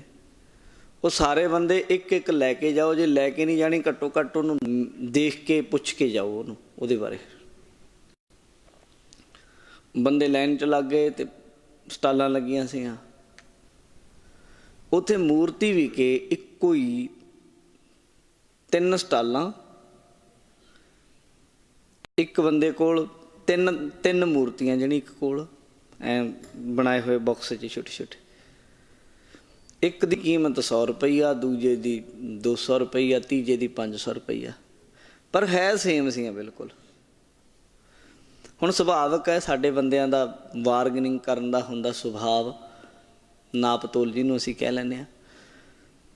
ਉਹ ਜਦੋਂ ਉਹਨੂੰ ਪੁੱਛਣ ਲੱਗੇ, ਉਹ ਆਹ ਕਿੰਨੇ ਦੀ? ਕਹਿੰਦਾ 100 ਦੀ। ਆ ਦੂਜੀ 200 ਦੀ। ਆ ਤੀਜੀ ਕਹਿੰਦਾ 500 ਦੀ। ਉਹ ਕਹਿੰਦੇ ਇਹਦੇ 'ਚ ਫਰਕ ਕੀ ਹੈ? ਵੱਡੀ ਉਹ 500 ਵਾਲੀ 100 ਨਾਲੋਂ? ਕਹਿੰਦਾ ਨਾ, ਉਹਦੇ 'ਚ ਕੁਛ ਵੱਖਰਾ ਲੱਗਿਆ? ਨਾ, ਉਹ ਕਿਸੇ ਹੋਰ ਚੀਜ਼ ਦੀ ਹੈ? ਨਾ। ਫਿਰ ਇਹ ਤਾਂ ਠੱਗੀ ਨਹੀਂ ਹੋ ਰਹੀ ਸਾਡੇ ਨਾਲ? ਸੇਮ ਚੀਜ਼, ਉਹੀ ਚੀਜ਼, ਉਸੇ ਬੰਦੇ ਦੀ ਮੂਰਤੀ ਉਸੇ ਕਾਰੀਗਰ ਨੇ ਬਣਾਈ, ਇੱਕੋ ਹੀ ਸਾਂਚੇ 'ਚ ਬਣੀਆਂ, ਅਤੇ ਇੱਕ 100 ਦੀ, ਇੱਕ 200 ਦੀ, ਤੀਜੀ 500 ਦੀ। ਠੱਗੀ ਨਹੀਂ ਮਾਰ ਰਹੇ? ਇਕੱਠੇ ਹੋ ਗਏ ਲੋਕ। ਉਹ ਕਹਿਣ ਲੱਗੇ ਵੀ ਦੱਸ ਫਰਕ ਕੀ ਹੈ? ਉਹਨੇ ਫਿਰ ਆਖਿਆ, ਕਹਿੰਦਾ ਆ ਜਾਓ ਫਿਰ ਇੱਥੇ ਫਰਕ ਹੈਗਾ। ਉਹਨੇ 100 ਰੁਪਈਏ ਵਾਲੀ ਮੂਰਤੀ ਚੱਕੀ, ਕਹਿੰਦਾ ਦੇਖੋ। ਉਹਨੇ ਇੱਕ ਥੋੜ੍ਹਾ ਜਿਹਾ ਇੱਕ ਡੱਕਾ ਜਿਹਾ ਲਿਆ, ਡੱਕਾ ਕਹਿ ਲਓ, ਸੀਖ ਕਹਿ ਲਓ, ਬਰੀਕ ਜੀ ਜਿਹੜੀ ਝਾੜੂ ਦੀ ਹੁੰਦੀ ਹੈ। ਉਹਨੇ 100 ਵਾਲੇ ਦੇ ਕੰਨ 'ਚ ਮਾਰੀ ਇੱਦਾਂ। ਉਹਦੇ ਕੰਨ ਬੰਦ ਸੀ, ਜਣੀ ਇੱਥੇ ਸੁਰਾਖ ਹੈ ਨਹੀਂ ਸੀ 100 ਵਾਲੇ ਦੇ। ਕਹਿੰਦਾ ਲਓ ਜੀ, ਆਹ 100 ਦੀ ਹੈ, ਇਹਦੇ ਸੁਰਾਖ ਨਹੀਂ ਹੈਗੇ। ਦੂਜੇ ਦੇ ਮਾਰੀ ਕੰਨ 'ਚ, ਉਹਦੇ ਸੁਰਾਖ ਤਾਂ ਹੈ ਸੀ, ਸੀਖ ਇੱਧਰੋਂ ਨਿਕਲੀ, ਇੱਧਰਲੇ ਕੰਨ ਵਿੱਚ ਦੀ ਨਿਕਲ ਗਈ। ਕਹਿੰਦਾ ਜੀ ਇਹ 200 ਦੀ ਹੈ। ਇੱਕ ਤੀਜੇ ਦੇ ਸੇਮ ਹੀ ਸੀਆਂ ਮੂਰਤੀਆਂ, ਫਰਕ ਸੀ ਜਿਹੜਾ। ਉਹਦੇ ਕੰਨ 'ਚ ਮਾਰੀ, ਇੱਧਰੋਂ ਨਿਕਲੀ, ਇੱਧਰੋਂ ਨਿਕਲੀ ਨਹੀਂ, ਉਹ ਥੱਲੇ ਹਿਰਦੇ 'ਚ ਚਲੀ ਗਈ। ਫਿਰ ਉਹਨੇ ਬੰਦੇ ਨੇ ਆਖਿਆ, ਮੈਂ ਕੋਈ ਇੱਥੇ ਮੂਰਤੀਆਂ ਦਾ ਠੇਕੇਦਾਰ ਨਹੀਂ, ਨਾ ਮੈਂ ਵੇਚਣੀਆਂ ਨੇ। ਇਹ ਤਾਂ ਸਾਡੇ ਸੰਤ ਦਾ ਸਮਝਾਉਣ ਦਾ ਤਰੀਕਾ ਹੈ ਵੀ ਸਰੋਤੇ 3 ਤਰ੍ਹਾਂ ਦੇ ਹੁੰਦੇ ਆ। ਪਹਿਲੇ ਉਹ ਜਿਹੜੇ ਸੁਣਦੇ ਹੀ ਨਹੀਂ, ਸੁਣਦੇ ਨਹੀਂ ਹੈਗੇ, ਸਗੋਂ ਰੌਲਾ ਪਾਉਂਦੇ ਆ, ਦੂਜੇ ਨੂੰ ਤੰਗ ਕਰਦੇ। ਦੂਜੇ ਉਹ ਹੈ ਜਿਹੜੇ ਇੱਧਰੋਂ ਸੁਣਦੇ ਆ ਅਤੇ ਇੱਧਰੋਂ ਕੰਨਾਂ 'ਚੋਂ ਕੱਢ ਦਿੰਦੇ ਆ, ਜਾਂ ਮੂੰਹ ਦੂਜੇ ਨੂੰ ਕਿਸੇ ਨੂੰ ਕਹਿ ਕੁ ਦਿੰਦੇ ਆ, ਕਿਉਂ ਨਹੀਂ ਕਿਉਂ ਨਹੀਂ। ਤੀਜੇ 100 ਵਾਲੇ ਉਹ ਆ ਜਿਹੜੇ ਸੁਣਦੇ ਨਹੀਂ, 200 ਵਾਲੇ ਆ ਜਿਹੜੇ ਸੁਣਦੇ ਤਾਂ ਹੈ, ਇੱਧਰੋਂ ਆਈ ਇੱਧਰੋਂ ਗਈ, ਆਈ ਗਈ ਕਰ ਜਾਂਦੇ ਆ, ਅਤੇ 500 ਵਾਲੇ ਉਹ ਆ ਜਿਹੜੇ ਸੁਣ ਕੇ ਅੰਦਰ ਹਿਰਦੇ 'ਚ ਵਸਾ ਲੈਂਦੇ ਆ। ਐਵੇਂ ਸਾਡੇ ਗ੍ਰੰਥਾਂ 'ਚ ਇਹਨਾਂ ਨੂੰ 3 ਤਰੀਕੇ ਦੇ ਲਿਖਿਆ, ਪਹਿਲੇ ਊਂਘੇ, ਦੂਜੇ ਸੂੰਘੇ ਅਤੇ ਤੀਜੇ ਚੂੰਘੇ। ਇਹ ਗ੍ਰੰਥਾਂ 'ਚ ਲਿਖਿਆ ਹੋਇਆ 3 ਤਰ੍ਹਾਂ ਦੇ ਸਰੋਤੇ। ਮੈਂ ਸੁਣਾਉਂਦਾ ਨਹੀਂ ਹੁੰਦਾ ਕਿਉਂਕਿ ਸ਼ਬਦ ਇਹ ਮੈਨੂੰ ਬਾਹਲੇ ਵਧੀਆ ਜਿਹੇ ਨਹੀਂ ਲੱਗੇ। ਊਂਘੇ, ਸੂੰਘੇ, ਚੂੰਘੇ ਪਤਾ ਤਾਂ ਮੈਨੂੰ ਕਈ ਸਾਲ ਪਹਿਲਾਂ ਲੱਗ ਗਿਆ ਸੀ, ਚਲੋ ਅੱਜ ਕੁਦਰਤੀ ਪ੍ਰਕਰਨ 'ਚ ਆ ਗਈ, ਮੈਂ ਤੁਹਾਨੂੰ ਦੱਸ ਦਿੱਤੀ। ਅਤੇ ਉਂਗੇ ਉਹ ਹੁੰਦੇ ਆ ਵੀ ਜਿਹੜੇ ਆਉਣਗੇ ਢੂਜੀ ਲਾ ਕੇ ਬਹਿ ਜਾਣਗੇ ਪਿੱਛੇ ਨੂੰ ਕੰਧ ਜੀ ਨਾਲ, ਭਾਈ ਜੀ ਕਥਾ ਕਰੀ ਜਾਣਗੇ, ਇਹ ਸੌਂ ਲੈਣਗੇ, ਉਹਨਾਂ ਚਿਰ ਖਰਾੜੇ ਮਾਰ ਲੈਣਗੇ। ਤੁਹਾਨੂੰ ਬੇਨਤੀ ਹੈ ਭਰਾਵੋ, ਸੌਂਇਆ ਨਾ ਕਰੋ ਕਥਾ 'ਚ। ਤੁਹਾਡਾ ਸੌਣਾ ਸਾਡੇ ਲਈ ਨੁਕਸਾਨਦੇਹ ਹੈ। ਉਹ ਕਹਾਣੀ ਇੱਦਾਂ ਹੈ, ਤਾਂ ਉੱਦਾਂ ਹੀ ਚੁਟਕਲਾ ਜਾ। ਚੁਟਕਲਾ ਹੁੰਦਾ ਚੋਟ ਕਲਾ, ਕਲਾ ਹੁੰਦੀ ਹੈ, ਚੋਟ ਮਾਰਦਾ ਬੰਦਾ, ਚੋਟ ਦੀ ਕਲਾ ਨਾਲ ਬੰਦੇ ਨੂੰ ਸਮਝਾਉਂਦਾ, ਉਹਨੂੰ ਚੁਟਕਲਾ ਕਹਿੰਦੇ। ਬਣਾਇਆ ਤਾਂ ਇੱਦਾਂ ਹੀ ਹੋਇਆ, ਕਹਿੰਦੇ ਇੱਕ ਪੰਡਤ ਤੇ ਇੱਕ ਡਰਾਈਵਰ ਮਰ ਗਏ ਇਕੱਠੇ ਹੀ, ਧਰਮਰਾਜ ਦੀ ਕਚਹਿਰੀ 'ਚ ਵਗ ਗਏ। ਧਰਮਰਾਜੇ ਦੀ ਕਚਹਿਰੀ 'ਚ ਗਏ ਅਤੇ ਉੱਥੇ ਹਿਸਾਬ ਕਿਤਾਬ ਹੋ ਗਿਆ। ਧਰਮਰਾਜਾ ਕਹਿੰਦਾ ਐਂ ਕਰੋ ਵੀ ਪੰਡਤ ਨੂੰ ਨਰਕ 'ਚ ਭੇਜੋ ਅਤੇ ਡਰਾਈਵਰ ਨੂੰ ਭੇਜ ਦਿਓ ਸਵਰਗ 'ਚ। ਪੰਡਤ ਕਹਿੰਦਾ ਉਹ ਦਿਮਾਗ ਖਰਾਬ ਹੋ ਗਿਆ ਤੁਹਾਡਾ, ਮੈਂ ਤਾਂ ਸਾਰੀ ਜ਼ਿੰਦਗੀ ਲੋਕਾਂ ਨੂੰ ਉਪਦੇਸ਼ ਦਿੰਦਾ ਰਿਹਾ ਧਰਮ ਦਾ, ਅਤੇ ਇਹ ਵੀ ਮੇਰੇ ਪਿੰਡ ਦਾ ਹੀ ਹੈ ਡਰਾਈਵਰ, ਇਹ ਸ਼ਰਾਬੀ ਬੰਦਾ, ਸ਼ਰਾਬ ਪੀ ਕੇ ਸ਼ਰਾਬ ਚਲਾਉਂਦਾ ਸੀ ਬੱਸ ਜਿਹੜੀ ਵੀ ਚੀਜ਼, ਅਤੇ ਇਹ ਸਵਰਗ 'ਚ ਕਿਉਂ ਜਾਊਗਾ ਅਤੇ ਮੈਂ ਨਰਕ 'ਚ ਕਿਉਂ ਜਾਊਂ? ਉਹ ਕਹਿੰਦਾ ਤੇਰੇ ਨਾਲੋਂ ਵੱਧ ਨਾਮ ਇਹਨੇ ਜਪਾਇਆ।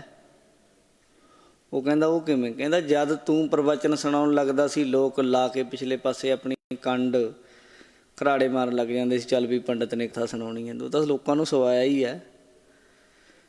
ਕਹਿੰਦਾ ਫਿਰ ਇਹ ਕਹਿੰਦਾ ਜਦੋਂ ਇਹ ਚਲਾਉਂਦਾ ਸੀ ਬਸ ਲੋਕ ਕਹਿੰਦੇ ਸੀ ਰੱਬਾ ਅੱਜ ਬਚਾ ਲਈ, ਰਾਮ ਰਾਮ ਰਾਮ ਰਾਮ ਕਹਿੰਦੇ, ਇਹਨੇ ਵੱਧ ਨਾਮ ਜਪਾਇਆ। ਅਤੇ ਸੰਗਤ ਜੀ ਗੱਲ ਤਾਂ ਇਹ ਹੈ ਵੀ ਜੇ ਤੁਸੀਂ ਇੱਦਾਂ ਹੀ ਕਰੋਗੇ, ਜਦੋਂ ਕਿਤੇ ਕਥਾ ਚੱਲਣੀ ਹੈ ਅਤੇ ਘਰਾੜੇ ਮਾਰਨੇ ਹੈ, ਸਾਡਾ ਵੀ ਮਾੜਾ ਮੋਟਾ ਸੋਚ ਲਿਆ ਕਰੋ। ਪਹਿਲੇ ਸਰੋਤੇ ਹੁੰਦੇ ਆ ਉਂਗੇ, ਉਨੀਂਦਰੇ ਹੀ ਰਹਿੰਦੇ ਆ ਬੜੇ। ਤੁਹਾਨੂੰ ਮੈਂ ਬੜੇ ਲੋਕ ਗੁਰਦੁਆਰਿਆਂ 'ਚ ਥਾਵਾਂ 'ਤੇ ਇੱਦਾਂ ਦੇ ਲੋਕ ਵੇਖੇ ਆ, ਉਹਨਾਂ ਨੂੰ ਘਰੇ ਨੀਂਦ ਨਹੀਂ ਆਉਂਦੀ, ਬੈੱਡ 'ਤੇ ਲੇਟੇ ਆ, ਅੱਖਾਂ ਖੁੱਲ੍ਹੀਆਂ ਨੇ, ਗੁਰਦੁਆਰੇ ਆਏ ਨਹੀਂ, ਮੂੰਹ ਖੋਲ੍ਹ ਕੇ ਘਰਾੜੇ ਮਾਰਦੇ ਆ, ਨਾਲ ਵਾਲਿਆਂ ਨੂੰ ਸੁਣਦੇ ਹੁੰਦੇ ਆ। ਉਹਦੀ ਇਹੀ ਬੇਨਤੀ ਹੈ ਵੀ ਜੇ ਗੁਰਦੁਆਰੇ ਆਓ, ਕਥਾ ਸੁਣੋ, ਕੀਰਤਨ ਸੁਣੋ, ਅਤੇ ਆਪਣੀ ਜਿਹੜੀ ਕਮਰ ਹੈ ਨਾ, ਪਿੱਠ ਹੈ, ਉਹ ਪਿੱਛੇ ਨਾ ਲਾਇਆ ਕਰੋ। ਜੇ ਕਿਸੇ ਨੂੰ ਇਹ ਆਦਤ ਹੈ, ਜੇ ਨੀਂਦ ਆਉਂਦੀ ਹੈ ਨਾ, ਤਾਂ ਕਮਰ ਪਿੱਛੇ ਨਾ ਲਾਓ। ਹਾਂ ਕੋਈ ਪ੍ਰੋਬਲਮ ਹੈ ਬੈਠਣ ਵਿੱਚ, ਕੋਈ ਦਿੱਕਤ ਹੈ, ਫਿਰ ਲਾ ਲਈ, ਉਹ ਇੱਕ ਵੱਖਰੀ ਗੱਲ ਹੋਇਆ ਕਰਦੀ ਹੈ। ਤੁਸੀਂ ਦੂਜੀ ਗੱਲ ਕਮਰ ਲਾ ਲਈ, ਫਿਰ ਸਿਰ ਨਾ ਲਾਓ। ਇੱਦਾਂ ਨੀਂਦ ਆਊਗੀ ਜਾਂ ਤਾਂ ਪਿੱਛੇ ਸਿਰ ਲਾਓਗੇ ਤੁਸੀਂ, ਜਾਂ ਇੱਦਾਂ ਗਰਦਨ ਥੱਲੇ ਡਿੱਗੂਗੀ ਤੁਹਾਡੀ ਥੱਲੇ। ਆਹੀ ਤਰੀਕਾ ਹੈ। ਇੱਦਾਂ ਬੈਠਿਆਂ ਬੈਠਿਆਂ ਨੀਂਦ ਨਹੀਂ ਆਉਂਦੀ, ਘੱਟ ਆਉਂਦੀ ਹੈ, ਪਰ ਕਈ ਤਾਂ ਇੰਨੇ ਐਕਸਪਰਟ ਹੋ ਜਾਂਦੇ, ਉਹ ਤਾਂ ਅੱਖਾਂ ਖੋਲੀਆਂ 'ਚ ਵੀ ਨੀਂਦ ਨੂੰ ਪੂਰੀ ਕਰ ਲੈਂਦੇ। ਉਹਨਾਂ ਬੰਦਿਆਂ ਦਾ ਤਾਂ ਕੋਈ ਹੱਲ ਆਪਾਂ ਕਰ ਨਹੀਂ ਸਕਦੇ। ਪਹਿਲੇ ਸਰੋਤੇ ਆ ਉਂਗੇ, ਜਿਹੜਿਆਂ ਨੂੰ ਨੀਂਦ ਚੜ੍ਹੀ ਰਹਿੰਦੀ ਹੈ। ਦੂਜੇ ਆ ਸੁੰਘੇ, ਸੁੰਘਦੇ ਰਹਿੰਦੇ ਆ ਉਹ। ਮਤਲਬ ਭਾਈ ਜੀ ਨੂੰ ਦੇਖਾਂਗੇ ਉਹਨੇ ਕੀ ਬੋਲਿਆ, ਕੋਈ ਗੱਲ ਪੁੱਛਾਂਗੇ ਵੀ ਆਹ ਕਿਉਂ ਬੋਲੀ, ਆਹ ਕਿੱਦਾਂ ਬੋਲੀ, ਮੈਂ ਤਾਂ ਸੁਣੀ ਨਹੀਂ ਇਹ ਗੱਲ। ਮੈਨੂੰ ਪਟਨਾ ਸਾਹਿਬ ਦੀ ਗੱਲ ਹੈ, 2000 ਮੇਰੇ ਖਿਆਲ 11 ਦੀ ਗੱਲ ਹੈ, ਮੈਂ ਉਦੋਂ ਉੱਥੇ ਕਥਾਵਾਚਕ ਹੁੰਦਾ ਤਖਤ ਸਾਹਿਬ 'ਤੇ। ਉੱਥੇ ਮੈਨੂੰ ਇੱਕ ਭਾਈ ਜੀ ਮਿਲੇ ਉੱਤਰ, ਮੈਂ ਕਥਾ ਕਰਕੇ ਹਟਿਆ ਸਵੇਰ ਦੀ। ਮੈਂ ਉਦੋਂ ਕਾਲਜ ਪੜ੍ਹਦਾ ਸੀ, ਸ਼ਾਸਤਰੀ ਕਰਦਾ ਸੀ ਸੰਸਕ੍ਰਿਤ ਦੇ ਵਿੱਚ। ਜਦੋਂ ਉਹ ਕਰਾਉਂਦੇ, ਉਹ ਕਈ ਤਰ੍ਹਾਂ ਦੇ ਗ੍ਰੰਥ ਪੜ੍ਹਾਉਂਦੇ ਸੰਸਕ੍ਰਿਤ ਦੇ। ਉਹ ਗ੍ਰੰਥ ਹੈ ਜਿਹੜੇ ਹੁਣ ਜੇ ਪੜ੍ਹੀਏ, ਜਿਨ੍ਹਾਂ ਦੇ ਮੈਂ ਨਾਂ ਲਏ ਆ, ਪ੍ਰੋਕਸ਼ ਅਨੁਭੂਤੀ, ਅਥ ਪੰਚੀਕਰਣਾ, ਵਿਵੇਕ ਚੂੜਾਮਣੀ ਅਤੇ ਆਦਿਕ, ਜਿਹੜੇ ਸ਼ੰਕਰਾਚਾਰੀਆ ਦੇ ਵੱਡੇ ਗ੍ਰੰਥ ਹੈ, ਉਹਨਾਂ 'ਚ ਵੇਦਾਂਤ ਦੀ ਸਾਰੀ ਪ੍ਰਕਿਰਿਆ ਸਮਝਾਈ ਹੈ। ਉਹਨਾਂ ਵਿੱਚ ਸਰੀਰਾਂ ਦਾ ਜ਼ਿਕਰ ਆਉਂਦਾ ਵੀ ਬੰਦੇ ਦੇ 3 ਸਰੀਰ ਹੁੰਦੇ ਆ, 3 ਸਰੀਰ। ਪਹਿਲਾ ਇਹਨੂੰ ਸਥੂਲ ਕਹਿ ਦਿੰਦੇ, ਜਿਹੜਾ ਬਾਹਰਲਾ ਹੁੰਦਾ। ਦੂਜਾ ਇੱਕ ਸਰੀਰ ਹੋਰ ਹੈ ਜਿਹਨੂੰ ਸੂਖਸ਼ਮ ਸਰੀਰ ਕਹਿੰਦੇ, ਜੋ ਸਾਡੇ ਇਸ ਸਰੀਰ ਦੇ ਅੰਦਰ ਕੰਮ ਕਰਦਾ, ਉਹਨੂੰ ਸੂਖਮ ਸਰੀਰ ਕਹਿੰਦੇ। ਸੂਖਮ ਦਾ ਅਰਥ ਹੁੰਦਾ ਬਰੀਕ ਸਰੀਰ, ਜੋ ਤੁਹਾਡੇ ਸਰੀਰ ਜਦੋਂ ਤੁਸੀਂ ਸੌਂ ਜਾਂਦੇ ਸੁਪਨੇ ਵਿੱਚ ਵੀ ਕੰਮ ਕਰਦਾ।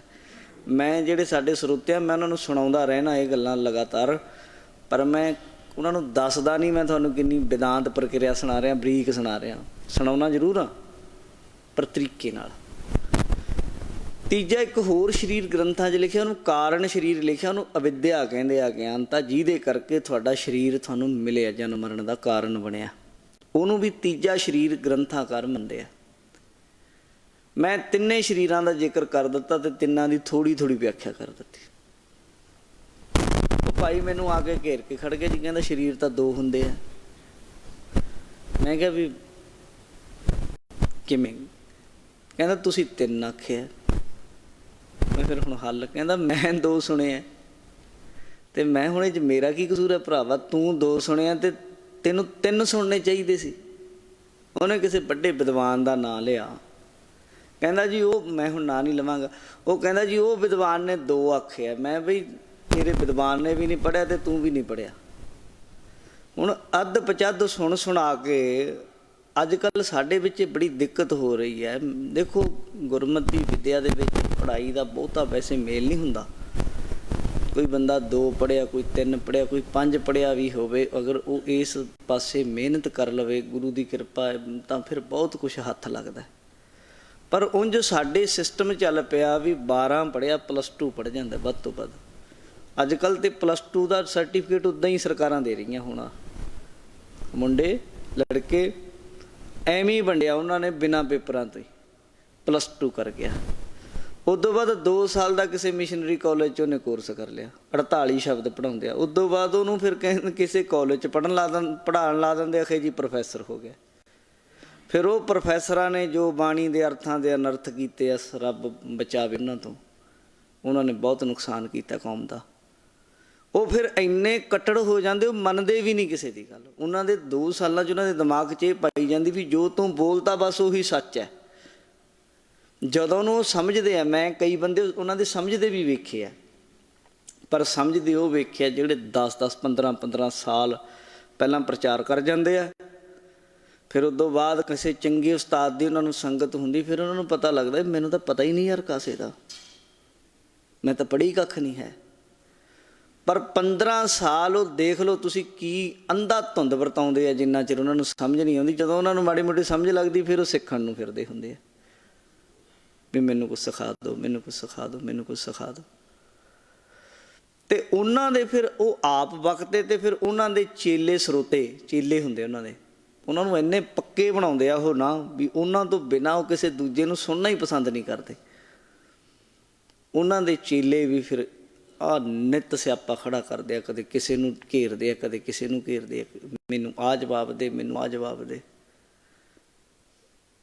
ਜਵਾਬ ਲੈਣਾ ਚਾਹੁੰਦੇ ਆ ਪਰ ਸੁਣਦੇ ਹੈ ਨਹੀਂ। ਦਰਅਸਲ ਲੈਣਾ ਨਹੀਂ ਚਾਹੁੰਦੇ, ਦੱਸਣਾ ਚਾਹੁੰਦੇ ਆ ਮੈਨੂੰ ਕੁਛ ਆਉਂਦਾ। ਇੱਦਾਂ ਦੇ ਕਿਸੇ ਪ੍ਰੋਫੈਸਰ ਦਾ ਚੇਲਾ ਸੀ ਅਤੇ ਉਹ ਕਹਿੰਦਾ ਜੀ ਮੈਂ 2 ਸੁਣੇ ਆ। ਹੁਣ ਜੇ 2 ਸੁਣੇ ਆ ਤਾਂ ਹੁਣ ਕੀ ਕਰੀਏ? ਹੁੰਦੇ ਤਾਂ 3 ਹੈ ਨਾ, ਗ੍ਰੰਥਾਂ 'ਚ ਤਾਂ 3 ਲਿਖੇ ਆ, 3 ਸਰੀਰ। ਅਗਰ ਤੁਸੀਂ ਵਿਦਾਂਤ, ਮੈਂ ਉਹਨੂੰ ਆਖਿਆ ਵੀ ਜੇ ਤੂੰ ਵਿਦਾਂਤ ਪੜ੍ਹ ਲਵੇਂ ਤੂੰ ਤਾਂ ਮੇਰਾ ਸਿਰ ਪਾੜ ਦੇਵੇਂ, ਜੇ ਮੈਂ ਤੈਨੂੰ ਕਿਤੇ ਵਿਦਾਂਤ ਦੀ ਸੁਣਾ ਦੇਵਾਂ। ਉਹ ਯੋਗ ਮੱਤ ਵਾਲੇ, ਵਿਦਾਂਤ ਵਾਲੇ 5 ਸਰੀਰ ਮੰਨਦੇ ਆ। ਲਓ ਕਰ ਲਓ ਤੁਸੀਂ, ਅੰਨਮਈ ਕੋਸ਼, ਪ੍ਰਾਣਮਈ ਕੋਸ਼, ਵਿਗਿਆਨਮਈ ਕੋਸ਼, ਮਨੋਮਈ ਕੋਸ਼, ਆਨੰਦਮਈ ਕੋਸ਼। ਇਹ 5 ਹੈ। ਇਹ 5ਾਂ ਦੀ ਵੱਖਰੀ ਵਿਆਖਿਆ, ਉਹ 5 ਮੰਨਦੇ ਆ। ਅਤੇ ਮੈਂ ਕਿਹਾ ਵੀ ਤੂੰ 2 ਸੁਣ ਲੈ। ਪਰ ਹੁਣ ਇਹ ਇਸ ਤਰ੍ਹਾਂ ਦਾ ਹਿਸਾਬ ਨਹੀਂ ਹੋਣਾ ਚਾਹੀਦਾ। ਸੂੰਘੇ ਮਤਲਬ ਵੀ ਮੈਂ ਉੱਥੋਂ ਇੰਨੀ ਗੱਲ ਸੁਣੀ, ਦੂਜੇ ਨੂੰ ਘੇਰਨਾ, ਸਿੱਖਣਾ। ਉਦੋਂ ਬਾਅਦ ਤੀਜੇ ਹੁੰਦੇ ਆ ਚੁੰਘੇ ਕਿਸਮ ਦੇ ਮਹਾਤਮਾ, ਗੁਰਸਿੱਖ ਦੱਸਦੇ ਸਨ। ਚੁੰਘੇ ਹੁੰਦੇ ਜਿਵੇਂ ਗਾਏ ਦਾ ਬਛੜਾ ਦੁੱਧ ਚੁੰਘਦਾ, ਆਪਣੀ ਲੋੜ ਅਨੁਸਾਰ ਚੁੰਘ ਲੈਂਦਾ। ਇਸੇ ਤਰੀਕੇ ਹੀ ਜਿਹੜੇ ਸਰੋਤੇ ਚੁੰਘੇ ਕਿਸਮ ਦੇ ਹੁੰਦੇ, ਉਹ ਗਿਆਨ ਨੂੰ, ਸ਼ਬਦ ਨੂੰ, ਵਿਚਾਰ ਨੂੰ ਚੁੰਘਦੇ ਆ, ਆਪਣਾ ਪੇਟ ਭਰਦੇ ਆ, ਆਪਣਾ ਰਸ ਲੈਂਦੇ ਆ ਉਹਦੇ ਵਿੱਚੋਂ। ਜਿਹੜੇ ਅਸੀਂ ਸਰੋਤੇ ਬਣਨਾ, ਨਾ ਅਸੀਂ ਊਂਘੇ ਬਣਨਾ, ਨਾ ਅਸੀਂ ਸੂੰਘੇ ਬਣਨਾ, ਅਸੀਂ ਵਿਚਾਰ ਕੇ ਉਹਨੂੰ ਹਿਰਦੇ ਵਿੱਚ ਵਸਾਉਣ ਵਾਲੇ ਬਣਨਾ। ਉਸ ਵਿਚਾਰ ਨੂੰ, ਸੱਚੀ ਵਿਚਾਰ ਨੂੰ ਆਪਣੇ ਹਿਰਦੇ ਵਿੱਚ, ਗੁਰੂ ਦੀ ਵਿਚਾਰ ਨੂੰ ਹਿਰਦੇ 'ਚ ਵਸਾਉਣਾ। ਔਰ ਪੂਰਾ ਕੋਈ ਵੀ ਬੰਦਾ ਨਹੀਂ ਹੁੰਦਾ, ਗੁਰੂ ਹੈ ਪੂਰਾ। ਇਹ ਗੱਲ ਯਾਦ ਰੱਖਿਓ। ਕਿਤੇ ਨਾ ਕਿਤੇ ਕੋਈ ਨਾ ਕੋਈ ਗੱਲ, ਚਮੜੇ ਦੀ ਜ਼ੁਬਾਨ ਹੈ ਜੀ, ਕਿਤੇ ਨਾ ਕਿਤੇ ਤਿਲਕ ਜਾਏ, ਕੋਈ ਲਫ਼ਜ਼ ਅੱਗੇ ਪਿੱਛੇ ਹੋ ਜਾਂਦਾ, ਕੋਈ ਦਿਮਾਗੀ ਤੌਰ 'ਤੇ ਬੰਦੇ ਨੂੰ ਉਹ ਨਹੀਂ ਸਮਝ ਹੋਇਆ ਕਰਦੀ। ਕਿਤੇ ਨਾ ਕਿਤੇ ਕੋਈ ਸ਼ਬਦ, ਕੋਈ ਗੱਲ ਖਿਲਾਫ ਵੀ ਹੋ ਜਾਏ, ਕਿਤੇ ਕਿਸੇ ਦੀ ਹਸਤੀ ਦੇ, ਗੁਰੂ ਦੇ ਨਾ ਹੋਵੇ, ਕਿਸੇ ਦੀ ਹਸਤੀ ਦੇ ਕਿਤੇ ਹੋ ਜਾਵੇ, ਅਤੇ ਉਹਨੂੰ ਛੱਡ ਕੇ ਤੇ ਆਪਣੀ ਚੰਗੀ ਗੁਣਾਂ ਦੀ ਸਾਂਝ ਕਰਨ ਵਾਲੇ ਹੋਣਾ ਚਾਹੀਦਾ ਹੈ। ਇਹ ਲਾ ਕੇ ਚਲੋ ਵੀ ਮੈਂ ਆਪਾਂ ਹਰ ਕੋਈ ਬੰਦਾ ਵੀ ਮੈਂ ਕੋਈ ਵੀ ਗੱਲ ਹੈ 70% ਉਹਨੂੰ ਆਪਣੇ ਫੇਰੇ 'ਚ ਫਸਾਈਏ। ਜੇ ਕਿਤੇ ਕੋਈ ਗਲਤੀ ਹੈ, ਕੋਈ ਭੁੱਲ ਹੈ, ਉਹਨੂੰ ਛੱਡ ਦੇਣਾ ਚਾਹੀਦਾ। ਇਉਂ ਜਦੋਂ ਅਸੀਂ ਸੁਣਦੇ ਹਾਂ ਸਰੋਤੇ ਬਣ ਕੇ ਤੇ ਫਿਰ ਉਹਦਾ ਪੂਰਨ ਲਾਭ ਹੁੰਦਾ ਹੈ। ਕਥਾ ਸੁਣਨ ਦਾ ਕਰ ਹਰ ਕਰਮ, ਸ਼ਰਾਵਣ ਹਰ ਕਥਾ, ਹਰ ਦਰਗਹਿ ਨਾਨਕ ਉਜਲ ਮੱਥਾ। ਮਹਾਰਾਜ ਬਾਣੀ 'ਚ ਕਹਿੰਦੇ ਰੱਬ ਦੀ ਦਰਗਾਹ 'ਚ ਮੁੱਖ ਉਜਲਾ ਹੁੰਦਾ ਹੈ। ਹੋਰ ਕਿਸੇ ਤਰ੍ਹਾਂ ਦਾ ਕੋਈ ਸਾਧਨ ਕਰਨ ਦੀ ਲੋੜ ਨਹੀਂ, ਨਾ ਅੰਤਰੰਗ ਨਾ ਬਹਿਰੰਗ। ਵਿਚਾਰ ਸਾਗਰ 'ਚ 2 ਤਰ੍ਹਾਂ ਦੇ ਸਾਧਨ ਦੱਸੇ ਹੈ, ਅੰਤਰੰਗ ਔਰ ਬਹਿਰੰਗ। ਕਿਸੇ ਤਰ੍ਹਾਂ ਦਾ ਕੋਈ ਸਾਧਨ ਕਰਨ ਦੀ ਲੋੜ ਨਹੀਂ ਪਏਗੀ ਜਿਸ ਬੰਦੇ ਨੇ ਗੁਰਬਾਣੀ ਦੀ ਕਥਾ ਸਹੀ ਤਰੀਕੇ ਸੁਣ ਲਈ। ਗੁਰਬਾਣੀ ਦੀ ਕਥਾ ਸੁਣਨ ਦੇ ਨਾਲ ਮਹਾਰਾਜ ਕਹਿੰਦੇ ਸੁਣ ਹਰ ਕਥਾ ਉਤਾਰੀ ਮੈਲ। ਕਹਿੰਦੇ ਮੈਲ ਲੱਥ ਜਾਂਦੀ ਹੈ ਬੰਦੇ ਦੇ ਮਨ ਦੀ, ਪਾਪਾਂ ਦੀ। ਕਥਾ ਦਰਅਸਲ ਨਾਮ ਹੀ ਹੈ। ਜਪਜੀ ਸਾਹਿਬ 'ਚ ਆਉਂਦਾ ਨਾ, ਭਰੀਐ ਮਤ ਪਾਪਾਂ ਕੈ ਸੰਗ, ਉਹ ਧੋਪੈ ਨਾਵੈ ਕੈ ਰੰਗ। ਨਾਮ ਨਾਲ ਮਤ ਦੀ, ਮਨ ਦੀ ਮੈਲ ਲੱਥਦੀ। ਇੱਥੇ ਮਹਾਰਾਜ ਕਹਿੰਦੇ ਕਥਾ ਨਾਲ ਲੱਥ ਜਾਂਦੀ ਹੈ। ਜਣੀ ਕਥਾ ਤੇ ਨਾਮ ਇੱਕੋ ਹੀ ਚੀਜ਼ ਹੈ। ਕਥਾ ਵਿੱਚ ਨਾਮ ਵਰਤਾਇਆ ਜਾਂਦਾ, ਵਰਤਦਾ ਨਾਮ। ਨਾਮ ਗੁਪਤ ਰੂਪ 'ਚ ਵਰਤਦਾ ਗੁਰਬਾਣੀ ਦੀ ਕਥਾ 'ਚ, ਸ਼ਬਦ ਦੀ ਵਿਚਾਰ 'ਚ। ਇਸ ਤਰ੍ਹਾਂ ਕਹਿੰਦੇ ਇਹ ਮੈਲ ਉਤਰਦੀ ਹੈ। ਅਗਲੀ ਪੰਕਤੀ 'ਚ ਮਹਾਪੁਨੀਤ ਭਏ ਸੁਖ ਸੈਲ। ਮਹਾਪੁਨੀਤ ਭਏ, ਆਹਾ ਦੇਖੋ ਮਹਾਪੁਨੀਤ, ਪੁਨੀਤ ਜਿਹੜੀ ਪਵਿੱਤਰ, ਪਵਿੱਤਰ ਵੀ ਮਹਾ ਪਵਿੱਤਰ ਹੋ ਗਏ। ਇੱਕ ਤਾਂ ਆਮ ਪਵਿੱਤਰਤਾ ਹੁੰਦੀ, ਮਹਾਰਾਜ ਕਹਿੰਦੇ ਮਹਾਪੁਨੀਤ, ਪਵਿੱਤਰ ਤੋਂ ਪਵਿੱਤਰ, ਪਵਿੱਤਰ ਤੋਂ ਪਵਿੱਤਰ ਜਿਹੜੀ ਪੁਨੀਤ। ਪੁਨੀਤ ਸ਼ਬਦ ਉੱਥੇ ਵਰਤਿਆ ਜਾਂਦਾ ਜਿੱਥੇ 3 ਵਾਰੀ ਵਰਤ ਲਈਏ ਪਵਿੱਤਰ ਪਵਿੱਤਰ ਪਵਿੱਤਰ, ਪੁਨੀਤ ਉੱਥੇ ਬਣਦਾ। ਕਿਸੇ ਚੀਜ਼ ਨੂੰ 3 ਵਾਰੀ ਪਵਿੱਤਰ ਕਰ ਲਈਏ ਤਾਂ 1 ਵਾਰੀ ਪੁਨੀਤ ਕਹਿ ਦਈਏ ਬਰਾਬਰ ਹੈ। ਤੇ ਇੱਥੇ ਤੇ ਪੁਨੀਤ ਦੇ ਵੀ ਅੱਗੇ ਮਹਾ ਲਾ ਦਿੱਤਾ ਨਾ, ਮਹਾਪੁਨੀਤ। ਪਵਿੱਤਰ ਤੋਂ ਵੀ ਪਵਿੱਤਰ ਹੋ ਜਾਂਦੇ ਉਹ ਜੀਵਨ ਭਏ ਸੁਖ ਸੈਲ। ਸੁੱਖਾਂ ਦੀ ਸੈਲ ਕਰਦੇ ਆ ਉਹ, ਸੈਰ ਜਿਵੇਂ ਕਰਦੇ ਨਾ ਕਥਾ ਸੁਣਨ ਵਾਲੇ, ਸੁੱਖਾਂ ਦੇ ਬਾਗ ਦੇ ਵਿੱਚ ਸੈਰ ਕਰਦੇ ਆ। ਜਾਣੀ ਤਰ੍ਹਾਂ ਤਰ੍ਹਾਂ ਦੇ ਸੁੱਖ। ਬਾਗ ਵਿੱਚ ਕੀ ਹੁੰਦੇ? ਤਰ੍ਹਾਂ ਤਰ੍ਹਾਂ ਦੇ ਫੁੱਲ ਹੁੰਦੇ। ਬਗੀਚੇ ਵਿੱਚ ਕੀ ਹੁੰਦੇ? ਤਰ੍ਹਾਂ ਤਰ੍ਹਾਂ ਦੇ ਫਲ ਹੁੰਦੇ। ਬਗੀਚੇ ਦਾ ਮਾਲਕ ਫਿਰ ਉਹਨਾਂ ਦਾ ਆਨੰਦ ਮਾਣਦਾ ਹੈ। ਜਾਂ ਸੈਲ ਦਾ ਇੱਕ ਅਰਥ ਵਿਦਵਾਨਾਂ ਨੇ ਪਹਾੜ ਵੀ ਕੀਤਾ। ਕਹਿੰਦੇ ਪਹਾੜ ਜਿੱਡਾ ਸੁੱਖ ਹੁੰਦਾ ਹੈ। ਪਹਾੜ ਜਿਹੜੀ ਹਿੱਲਦਾ ਨਹੀਂ ਹੁੰਦਾ। ਝੱਖੜ ਵਾਓ ਨਾ ਡੋਲਈ, ਪਰਬਤ ਮੇਰਾਨ। ਝੱਖੜ ਹਵਾ 'ਚ ਡੋਲਦਾ ਨਹੀਂ। ਉਹਨਾਂ ਦਾ ਜਿਹੜਾ ਸੁੱਖ ਹੈ ਉਹ ਡੋਲਦਾ ਨਹੀਂ ਕਿਸੇ ਦੁੱਖ ਦੇ ਸਾਹਮਣੇ। ਇੱਕ ਤਾਂ ਅਸੀਂ ਵੀ ਖੁਸ਼ ਹੁੰਦੇ ਹਾਂ, ਸੁਖੀ ਹੁੰਦੇ ਹਾਂ, ਪਰ ਉਹ ਖਿਨ ਪੰਗਰ ਸੁੱਖ ਹੈ। ਮਾੜੀ ਜੀ ਗੱਲ 'ਚ ਹੱਸ ਪਏ, ਖੁਸ਼ ਹੋ ਗਏ, 5 ਮਿੰਟਾਂ ਬਾਅਦ ਇਹ ਰੋਂਦੇ ਵੇਖਿਆ ਲੋਕੀ। ਪਰ ਜਿਹੜਾ ਉਹਨਾਂ ਦਾ ਸੁੱਖ ਹੈ ਉਹਨੂੰ ਅਵਿਨਾਸ਼ੀ ਸੁੱਖ ਕਹਿੰਦੇ ਆ। ਉਹ ਸੁੱਖ ਨੂੰ ਕੋਈ ਡੁਲਾ ਨਹੀਂ ਸਕਦਾ, ਤੋੜ ਨਹੀਂ ਸਕਦਾ, ਭੰਨ ਨਹੀਂ ਸਕਦਾ। ਐਡਾ ਵੱਡਾ ਸੁੱਖ ਉਹਨਾਂ ਗੁਰਮੁਖਾਂ ਦੇ ਹਿਰਦੇ 'ਚ ਪ੍ਰਾਪਤ ਹੋ ਜਾਂਦਾ ਔਰ ਇੰਨੇ ਪਵਿੱਤਰ ਹੋ ਜਾਂਦੇ ਹਨ ਉਹ। ਵੱਡਾ ਭਾਗ ਪਾਇਆ ਸਾਧ ਸੰਗ। ਵੱਡੇ ਭਾਗਾਂ ਵਾਲੇ ਆ ਉਹ ਗੁਰਮੁਖ, ਜਿਨ੍ਹਾਂ ਨੇ ਜੀਵਨ ਵਿੱਚ ਗੁਰਮੁਖਾਂ ਦੀ, ਸਾਧੂਆਂ ਦੀ ਸੰਗਤ ਪ੍ਰਾਪਤ ਕਰ ਲਈ। ਗੁਰੂ ਅਰਜਨ ਦੇਵ ਜੀ ਉਹਨਾਂ ਨੂੰ ਕਹਿਣ ਲੱਗੇ, ਭਾਈ ਹਰੀ ਦੀ ਕਥਾ ਨਾਲ ਬੰਦੇ ਦਾ ਮਨ ਪਵਿੱਤਰ ਹੋ ਜਾਂਦਾ ਹੈ। ਦੂਜਾ ਇੱਕ ਹੋਰ ਵੀ ਰਾਹ ਹੈ। ਵੱਡਾ ਭਾਗ ਪਾਇਆ ਸਾਧ ਸੰਗ। ਵੱਡੇ ਭਾਗਾਂ ਵਾਲਿਆਂ ਨੂੰ ਸਾਧ ਸੰਗਤ ਮਿਲਦੀ ਹੈ। ਜਾਂ ਇਹ ਵੀ ਸਾਧ ਸੰਗ ਵੀ ਕਥਾ ਦੇ ਅੰਤਰਭੂਤ ਆ ਜਾਂਦਾ, ਇਹਦੇ ਵਿੱਚ ਹੀ ਆ ਜਾਂਦਾ। ਉਹ ਕਿਵੇਂ? ਜਦੋਂ ਕਥਾ ਹੁੰਦੀ ਹੈ ਸਾਧ ਸੰਗਤ ਆਪਣੇ ਆਪ ਬਣ ਜਾਂਦੀ ਹੈ। ਕਥਾ ਹੋ ਰਹੀ ਬਾਣੀ ਦੀ, ਤੁਸੀਂ ਸਾਰੇ ਬੈਠੇ ਹੋ, ਤੁਹਾਡੇ 'ਚ ਜੇ ਥੋੜ੍ਹਾ ਕਿਣਕਾ ਵੀ ਮਨ ਕਿਸੇ ਦਾ ਸ਼ੁੱਧ ਹੋਵੇ। ਜਦੋਂ ਮਨ ਸ਼ੁੱਧ ਹੁੰਦਾ ਉਦੋਂ ਆਪਣੀ ਸਥਿਤੀ 'ਚ ਚਲਾ ਜਾਂਦਾ, ਉਦੋਂ ਬੰਦਾ ਸਾਧੂ ਬਣ ਜਾਂਦਾ। ਮਨ ਦੀ ਸ਼ੁੱਧੀ ਜਦੋਂ ਮਨ ਮੈਲਾ ਹੁੰਦਾ ਹੈ, ਬੁਰਾ ਕੰਮ ਕਰਦਾ, ਉਦੋਂ ਫਿਰ ਉਹ ਦੈਂਤ ਬਣ ਜਾਂਦਾ ਹੈ। ਇੱਕੋ ਹੀ ਬੰਦਾ ਕਿਸੇ ਟਾਈਮ ਸਾਧ ਵੀ ਹੋ ਸਕਦਾ ਹੈ, ਉਹੀ ਬੰਦਾ ਕਿਸੇ ਟਾਈਮ ਭੈੜਾ ਕਰੂਪ ਉਹ ਰਾਖਸ਼ ਵੀ ਹੋ ਸਕਦਾ ਹੈ। ਅਤੇ ਸਤ ਸੰਗਤ ਵਿੱਚ ਜਦੋਂ ਸੰਗਤ ਨਾਲ ਮਿਲਦੇ ਹਾਂ ਅਤੇ ਉਦੋਂ ਸਾਧ ਸੰਗਤ ਸਾਧੂ ਹੋ ਜਾਂਦਾ ਉਹ ਮਨ। ਸਾਧਨ ਵਾਲੇ ਪੱਖ ਕੋਲਾ ਅੱਗ ਨਾਲ ਲੱਗ ਕੇ ਜਿਵੇਂ ਲਲ ਹੋ ਜਾਂਦਾ। ਭਾਈ ਵੀਰ ਸਿੰਘ ਨੇ ਲਿਖਿਆ ਨਾ, ਸਾਬਣ ਲਾਲਾ ਧੋਤਾ ਕੋਲਾ, ਦੁੱਧ ਦਹੀਂ ਵਿੱਚ ਪਾਇਆ, ਖੁੰਬੇ ਚਾੜ ਰੰਗਣ ਭੀ ਧਰਿਆ, ਰੰਗ ਨਾ ਉਸ ਵਟਾਇਆ, ਵਿਛੜਿਆਂ ਕਾਲਖ ਜੋ ਆਈ, ਬਿਨ ਮਿਲਿਆ ਨਹੀਂ ਲੈਂਦੀ, ਦੇਖੋ ਅੰਗ ਅੱਗ ਦੇ ਲਾ ਕੇ ਚੜ੍ਹਦਾ ਰੂਪ ਸਬਾਇਆ। ਭਾਈ ਵੀਰ ਸਿੰਘ ਦਾ ਲਿਖਿਆ ਹੋਇਆ ਹੈ। ਕਹਿੰਦੇ ਜਿਹੜੀ ਵਿਛੜ ਕੇ ਕੋਲੇ ਨੂੰ ਕਾਲਖ ਆ ਜਾਂਦੀ, ਜਦੋਂ ਅੱਗ ਵਿੱਚ ਉਹਨੂੰ ਸੁੱਟਦੇ ਉਹ ਵੀ ਲਾਲ ਹੋ ਜਾਂਦਾ। ਇਉਂ ਸਤਸੰਗਤ ਵਿੱਚ ਜਿੰਨੇ ਵੀ ਆਪਾਂ ਬਹਿਨੇ ਹਾਂ, ਜਦੋਂ ਬੈਠਦੇ ਇਕਾਗਰਤਾ ਨਾਲ, ਉਦੋਂ ਸਾਧ ਰੂਪ ਹੋ ਜਾਂਦੇ ਹਾਂ ਸਾਰੇ। ਭਾਵੇਂ ਕੋਈ ਵੀ ਹੈ, ਮਾੜਾ ਵੀ ਹੈ ਚੰਗਾ ਵੀ ਹੈ, ਰੰਗ ਚੜ੍ਹ ਜਾਂਦਾ। ਕਹਿੰਦੇ ਫਿਰ ਜਿਹੜੇ ਇਹਦੇ ਵਿੱਚ ਬਹਿੰਦੇ ਆ ਕੇ, ਉਹ ਵੀ ਵੱਡੇ ਭਾਗਾਂ ਵਾਲੇ ਆ। ਵੱਡਾ ਭਾਗ ਪਾਇਆ ਸਾਧ ਸੰਗ, ਪਾਰ ਬ੍ਰਹਮ ਸਿਉ ਲਾਗੋ ਰੰਗ। ਮਹਾਰਾਜ ਕਹਿੰਦੇ ਫਿਰ ਪਾਰ ਬ੍ਰਹਮ ਪਰਮੇਸ਼ਰ ਵਾਹਿਗੁਰੂ ਨਾਲ ਉਹਨਾਂ ਦਾ ਰੰਗ ਲੱਗ ਜਾਂਦਾ ਬਾਈ, ਉਹਨਾਂ ਦਾ ਪ੍ਰੇਮ ਲੱਗ ਜਾਂਦਾ। ਰੰਗ ਜਣੀ ਪ੍ਰੇਮ ਲੱਗ ਜਾਂਦਾ ਹੈ ਜਿਹੜੇ ਸਤਸੰਗਤ ਵਿੱਚ ਆਉਂਦੇ ਹਨ। ਹਰ ਹਰ ਨਾਮ ਜਪਤ ਜਨ ਤਾਰਿਓ,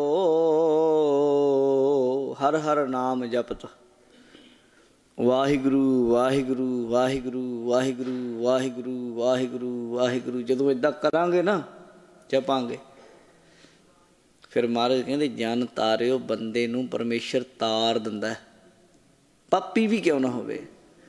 ਸਾਡੇ ਵਿੱਚ ਤਾਂ ਗੁਰੂ ਗ੍ਰੰਥ ਸਾਹਿਬ ਦੀ ਬਾਣੀ ਵਿੱਚ ਤੁਸੀਂ ਹੈਰਾਨ ਹੋ ਜਾਓਗੇ ਜੀ, ਇੱਦਾਂ ਦੀਆਂ ਉਦਾਹਰਨਾਂ ਮਿਲਦੀਆਂ ਨੇ। ਜਾਣੀ ਕਿ ਗਣਕਾ ਦੇਖੋ ਤੁਸੀਂ, ਇੱਕ ਬੇਸ਼ਵਾ ਸੀ, ਬੇਸ਼ਵਾ, ਪਰ ਉਹਦਾ ਵੀ ਉਧਾਰ ਹੋ ਗਿਆ। ਇੱਕ ਸਾਧੂ, ਕਿਸੇ ਗੁਰਮੁਖ ਨੇ ਉਹਨੂੰ ਇੱਕ ਤੋਤਾ ਦੇ ਦਿੱਤਾ, ਤੋਤੇ ਦੇ ਰਾਹੀਂ ਰਾਮ ਰਾਮ ਪਰਮੇਸ਼ਰ ਪਰਮੇਸ਼ਰ ਕਰਨ ਲੱਗ ਪਈ, ਅਤੇ ਤੋਤੇ ਦੇ ਨਾਲ ਇਹਦਾ ਉਧਾਰ ਹੋ ਗਿਆ। ਇੱਕ ਅਜਾਮਲ ਨਾਂ ਦਾ ਇੱਕ ਪਾਪੀ ਆਉਂਦਾ ਹੈ ਪੁਰਾਣਾ ਵਿੱਚ, ਉਹਦਾ ਜ਼ਿਕਰ ਬੜਾ ਆਉਂਦਾ ਅਜਾਮਲ, ਪਰ ਬਾਣੀ 'ਚ ਉਹ ਆਖਿਆ ਵੀ ਉਹਦਾ ਵੀ ਉਧਾਰ ਹੋ ਗਿਆ। ਅਜਾਮਲ ਪਾਪੀ ਜਗ ਜਾਣੈ, ਨਿਮਖ ਮਾਹੇ ਨਿਸਤਾਰਾ, ਨਾਨਕ ਕਹਿਤ ਚੇਤ ਚਿੰਤਾ ਮਨ ਤੈ ਭੀ ਉਤਰ ਸਪਾਰਾ। ਅਜਾਮਲ ਪਾਪੀ ਉਹਨਾਂ ਟਾਈਮਾਂ 'ਚ ਜੱਗ 'ਚ ਮਸ਼ਹੂਰ ਸੀ ਜਦੋਂ ਸੋਸ਼ਲ ਮੀਡੀਆ ਨਹੀਂ ਸੀ ਹੁੰਦਾ। ਅੱਜ ਕੱਲ੍ਹ ਤਾਂ ਥੋੜ੍ਹੀ ਜਿਹੀ ਪਾ ਦਿਓ ਸੋਸ਼ਲ ਮੀਡੀਆ 'ਤੇ ਫੈਲ ਜਾਂਦੀ ਨਾ ਅੱਗੇ ਦੀ ਅੱਗੇ, ਆ ਬੰਦੇ ਨੇ ਆਹ ਕਰਤਾ। ਉਦੋਂ ਨਹੀਂ ਸੀ ਹੁੰਦਾ ਇਹ ਵਟਸਐਪ 'ਚ। ਉਹਨਾਂ ਟਾਈਮਾਂ 'ਚ ਅਖਬਾਰ ਵੀ ਨਹੀਂ ਸੀ ਹੁੰਦਾ ਵੀ ਅਖਬਾਰ 'ਚ ਛਪਾ ਦਿਓ, ਟੈਲੀਵਿਜ਼ਨ ਵੀ ਨਹੀਂ ਸੀ ਹੁੰਦਾ।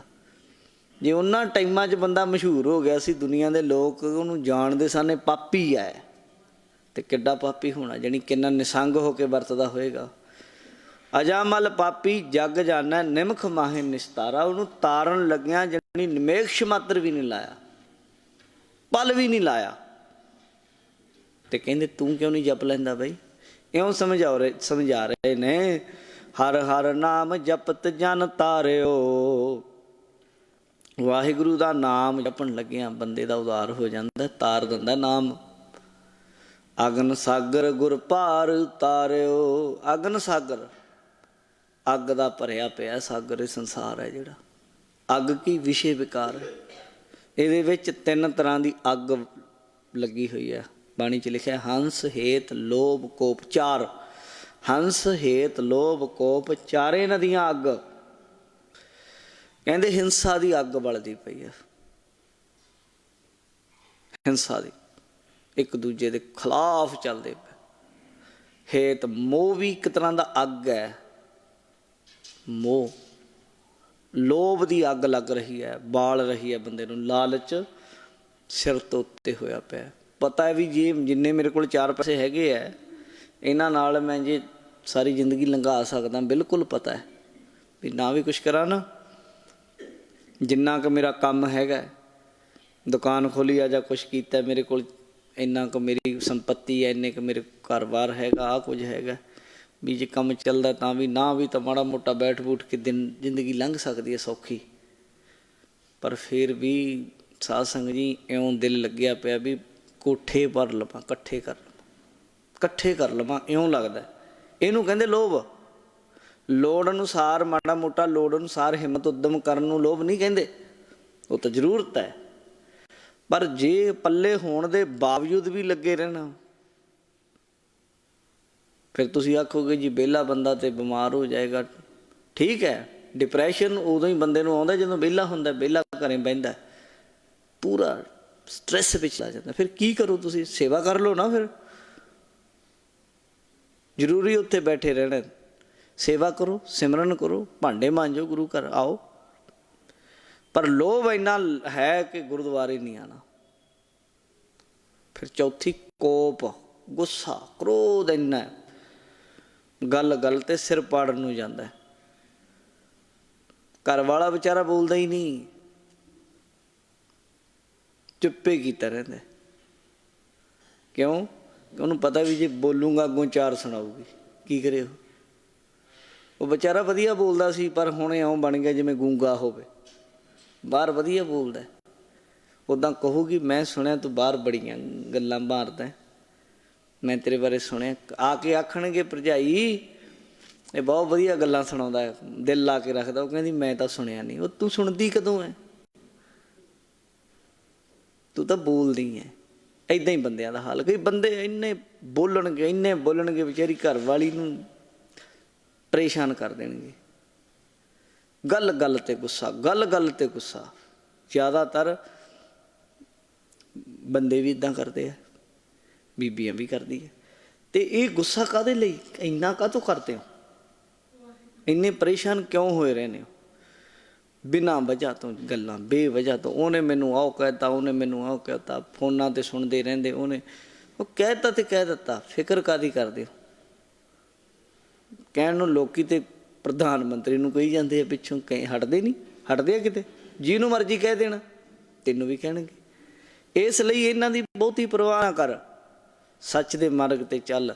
ਕ੍ਰੋਧ ਤੋਂ ਤਾਂ ਹੀ ਬਚੇਗਾ ਜੇ ਇੱਧਰ ਉੱਧਰ ਦੀਆਂ ਗੱਲਾਂ ਸੁਣਨੋਂ ਹਟੇਗਾ। ਇਹ ਚਾਰ ਤਰ੍ਹਾਂ ਦੀ ਅੱਗ ਲੱਗੀ ਪਈ ਹੈ। ਬੰਦਾ ਜਾਣ ਜਾਣ ਕੇ ਇਹ 'ਚ ਫਸਦਾ, ਹਿੰਸਾ ਕਰਦਾ ਹੈ ਕਿਸੇ ਨਾ ਕਿਸੇ ਤਰੀਕੇ, ਮਾਨਸਿਕ ਤੌਰ 'ਤੇ, ਬਚਨਾਂ ਦੇ ਤੌਰ 'ਤੇ, ਸਰੀਰਕ ਤੌਰ 'ਤੇ। ਤਿੰਨ ਤਰ੍ਹਾਂ ਦੀ ਹਿੰਸਾ ਹੁੰਦੀ ਹੈ ਜੀ। ਮਨ ਕਰਕੇ ਕਿਸੇ ਦਾ ਬੁਰਾ ਸੋਚਣਾ, ਬਚਨਾ ਕਰਕੇ ਕਿਸੇ ਨੂੰ ਮਾੜਾ ਕਹਿਣਾ, ਗਾਲਾਂ ਕੱਢ ਦੇਣੀਆਂ, ਇਹ ਵੀ ਹਿੰਸਾ ਹੀ ਹੈ। ਸਰੀਰ ਕਰਕੇ ਕਿਸੇ ਦੇ ਘਸੁੰਨ ਮੁੱਕੀ ਮਾਰ ਦੇਣੀ ਬੇਵਜ੍ਹਾ, ਇਹ ਵੀ ਹਿੰਸਾ ਹੀ ਹੈ। ਪਰ ਲੋਕ ਇੰਨੇ ਭੈੜੇ ਆ ਕਿ ਹਟਦੇ ਹੀ ਨਹੀਂ। ਆਹ ਹੁਣ ਦੇਖੋ ਤੁਸੀਂ, ਦਿੱਲੀ ਦੀ ਘਟਨਾ ਕਿੰਨੀ ਚਰਚਾ 'ਚ ਆਈ ਹੈ। ਇੱਕ ਲੜਕੀ ਨੂੰ 15-20 ਗੁੰਡੇ ਘਰੋਂ ਚੁੱਕ ਕੇ ਲੈ ਗਏ ਇੱਕ ਬੱਚੀ ਨੂੰ। ਆਪ ਕੱਲ੍ਹ ਪਰਸੋਂ ਦੀ 26 ਤਰੀਕ ਦੀ ਘਟਨਾ। ਅਤੇ ਉਹਨੂੰ ਜਾ ਕੇ ਕੁੱਟਿਆ, ਸਿੱਖ ਬੱਚੀ ਸੀ, ਅਤੇ ਜਬਰ ਜਨਾਹ ਉਹਦੇ ਨਾਲ ਕੀਤਾ ਕੁਛ ਬੰਦਿਆਂ ਨੇ। ਫਿਰ ਉਹਦੇ ਵਾਲ ਕੱਟ ਦਿੱਤੇ ਗਏ, ਮੂੰਹ ਕਾਲਾ ਕਰ ਦਿੱਤਾ ਗਿਆ, ਜੁੱਤੀਆਂ ਦਾ ਹਾਰ ਪਾ ਕੇ 40-45 ਮਿੰਟ ਦਿੱਲੀ ਦੀਆਂ ਸੜਕਾਂ 'ਤੇ ਘੁਮਾਇਆ ਗਿਆ ਉਸ ਲੜਕੀ ਨੂੰ। ਅਤੇ ਉੱਥੇ ਖੜ੍ਹੇ ਇਹ ਮੂਕ ਦਰਸ਼ਕ, ਫਿਰ ਲੋਕ ਕਹਿੰਦੇ ਸਾਨੂੰ ਮਾੜਾ ਕਿਉਂ ਕਹਿੰਦੇ ਤੁਸੀਂ ਇੱਦਾਂ ਕਿਉਂ ਕਹਿੰਦੇ ਹੋ ਵੀ ਹਿੰਦੂ ਬੁਜ਼ਦਿਲ ਹੁੰਦੇ, ਅਤੇ ਹੋਰ ਤੁਹਾਨੂੰ ਬਹੁਤ ਵੱਡੇ ਯੋਧੇ ਕਹਿ ਦਈਏ? ਲੈ ਮੈਂ ਦਾਅਵੇ ਨਾਲ ਕਹਿਣਾ, ਇੱਥੇ ਪੰਜਾਬ ਦੇ ਵਿੱਚ ਕੋਈ ਕਰਕੇ ਦਿਖਾਵੇ ਕਿਸੇ ਨਾਲ, ਭਾਵੇਂ ਕਿਸੇ ਕੋਈ ਵੀ ਨਾ ਹੋਵੇ, ਇੱਕ ਵੀ ਪੰਜਾਬੀ ਹੋਵੇ। ਮੈਂ ਨਹੀਂ ਕਹਿੰਦਾ ਉਹ ਅੰਮ੍ਰਿਤਧਾਰੀ ਹੋਵੇ ਜਾਂ ਕਿਰਪਾਨ ਵਾਲਾ ਹੋਵੇ, ਜੇ ਉਹ ਹੋਵੇ ਫਿਰ ਤਾਂ ਗੱਲ ਇਹ ਹੋਰ ਹੈ, ਫਿਰ ਤਾਂ ਗਾਟਾ ਹੀ ਲਾ ਤੂੰ ਥਾਂ 'ਤੇ। ਪੰਜਾਬੀ ਵੀ ਹੋਵੇ, ਲੈ ਉਹ ਹਾਂ ਦਾ ਨਾਅਰਾ ਮਾਰੂਗਾ, ਉੱਥੇ ਖੜੂ ਕਰਦੇ ਕੀ ਹੋ ਤੁਸੀਂ? ਜੇ ਇਹਦੀ ਕੋਈ ਗਲਤੀ ਵੀ ਹੈ, ਇੱਥੇ ਥਾਣੇ ਲੈ ਕੇ ਚੱਲੋ, ਪੁਲਿਸ ਬੁਲਾਓ, ਬੰਦੇ ਬੁਲਾਓ। ਤੁਹਾਨੂੰ ਕੀ ਅਧਿਕਾਰ ਹੈ? ਤੁਸੀਂ ਇੱਦਾਂ ਕਿਸੇ ਨੂੰ ਵਾਲ ਕੱਟ ਦਿਓ, ਕਿਸੇ ਦੇ ਮੂੰਹ ਕਾਲਾ ਕਰੋ, ਤੁਸੀਂ ਹੁੰਦੇ ਕੌਣ ਹੋ? ਪਰ ਉਹ ਦਿੱਲੀ ਦੇ, ਪਹਿਲਾਂ ਕਹਿੰਦੇ ਸੀ ਦਿੱਲੀ ਦਿਲ ਵਾਲਿਆਂ ਦੀ, ਉਹ ਦਿਲ ਵਾਲੇ ਲੋਕ ਹੈ ਨਹੀਂ, ਪੱਥਰ ਦਿਲੇ ਲੋਕ। ਉਹ ਕੁਝ ਹੋਇਆ ਜੋ ਹੋਣਾ ਨਹੀਂ ਸੀ ਚਾਹੀਦਾ ਇੱਕ ਸਿੱਖ ਬੱਚੀ ਨਾਲ। ਸਾਨੂੰ ਇਸ ਗੱਲ ਦਾ ਬੜਾ ਖੇਦ ਹੈ। ਅਤੇ ਆ ਕੇ ਪੰਜਾਬ 'ਚ ਝੰਡੇ ਚੁੱਕੀ ਫਿਰਦੇ, ਸ਼ਾਂਤੀ ਮੋਰਚਾ, ਸ਼ਾਂਤੀ ਵਰਤਾਵਾਂਗੇ ਸ਼ਾਂਤੀ, ਅਤੇ ਦਿੱਲੀ 'ਚ ਤਾਂ ਵਰਤਾਈ ਨਹੀਂ ਗਈ ਸ਼ਾਂਤੀ ਤੁਹਾਡੇ ਤੋਂ। ਵਰਤਾਓ ਉੱਥੇ ਵੀ, ਪਰ ਇਹ ਲੋਕਾਂ ਦੀ ਮਾਨਸਿਕਤਾ ਕੈਸੀ ਹੈ, ਜਿਹੜੀ ਹਿੰਸਾ ਇੰਨੀ ਕਰਨੀ ਚਾਹੁੰਦੇ। ਗੱਲ ਗੱਲ 'ਤੇ ਉਸ ਚੀਜ਼ ਨੂੰ ਮਾਣ ਸਮਝਦੇ। ਆ ਪਿੱਛੇ ਜੇ ਪ੍ਰਧਾਨ ਮੰਤਰੀ ਸਾਡਾ ਮੁੜ ਗਿਆ ਇੱਥੋਂ ਵਾਪਸ, ਤੇ ਇੱਕ MLA ਨੇ ਬਿਆਨ ਦਿੱਤਾ ਭਾਜਪਾ ਵਾਲਿਆਂ ਦੇ ਨੇ, ਕਹਿੰਦੇ ਵੀ 84 ਇਤਿਹਾਸ ਬਦਲ ਦੂੰਗਾ, ਜਿਹੜੀ ਕਹਿੰਦਾ ਮੈਂ ਸਿੱਖਾਂ ਦਾ। ਹਿੰਸਾ ਹੀ ਹੈ ਇਹ, ਹੋਰ ਕੀ ਹੈ? ਇੱਦਾਂ ਦੀਆਂ ਗੱਲਾਂ ਕਰਨੀਆਂ ਵੀ ਮੈਂ ਮਾਰ ਦੇਵਾਂਗਾ ਤੁਹਾਨੂੰ, ਖਤਮ ਕਰ ਦਾਂਗਾ ਨਸਲਾਂ। ਇਹ ਸਾਰੀਆਂ ਭੈੜੀਆਂ ਅੱਗਾਂ ਨੇ ਸਾਡੇ ਵਿੱਚ ਨਹੀਂ ਪਾਈਆਂ ਜਾਂਦੀਆਂ। ਕਾਰਨ ਅਗਨ ਸਾਗਰ ਗੁਰ ਪਾਰ ਉਤਾਰਿਓ, ਗੁਰੂ ਨੇ ਗੁਰਸਿੱਖ ਨੂੰ ਇਹ ਤੋਂ ਪਰਾਂ ਕੱਢਤਾ।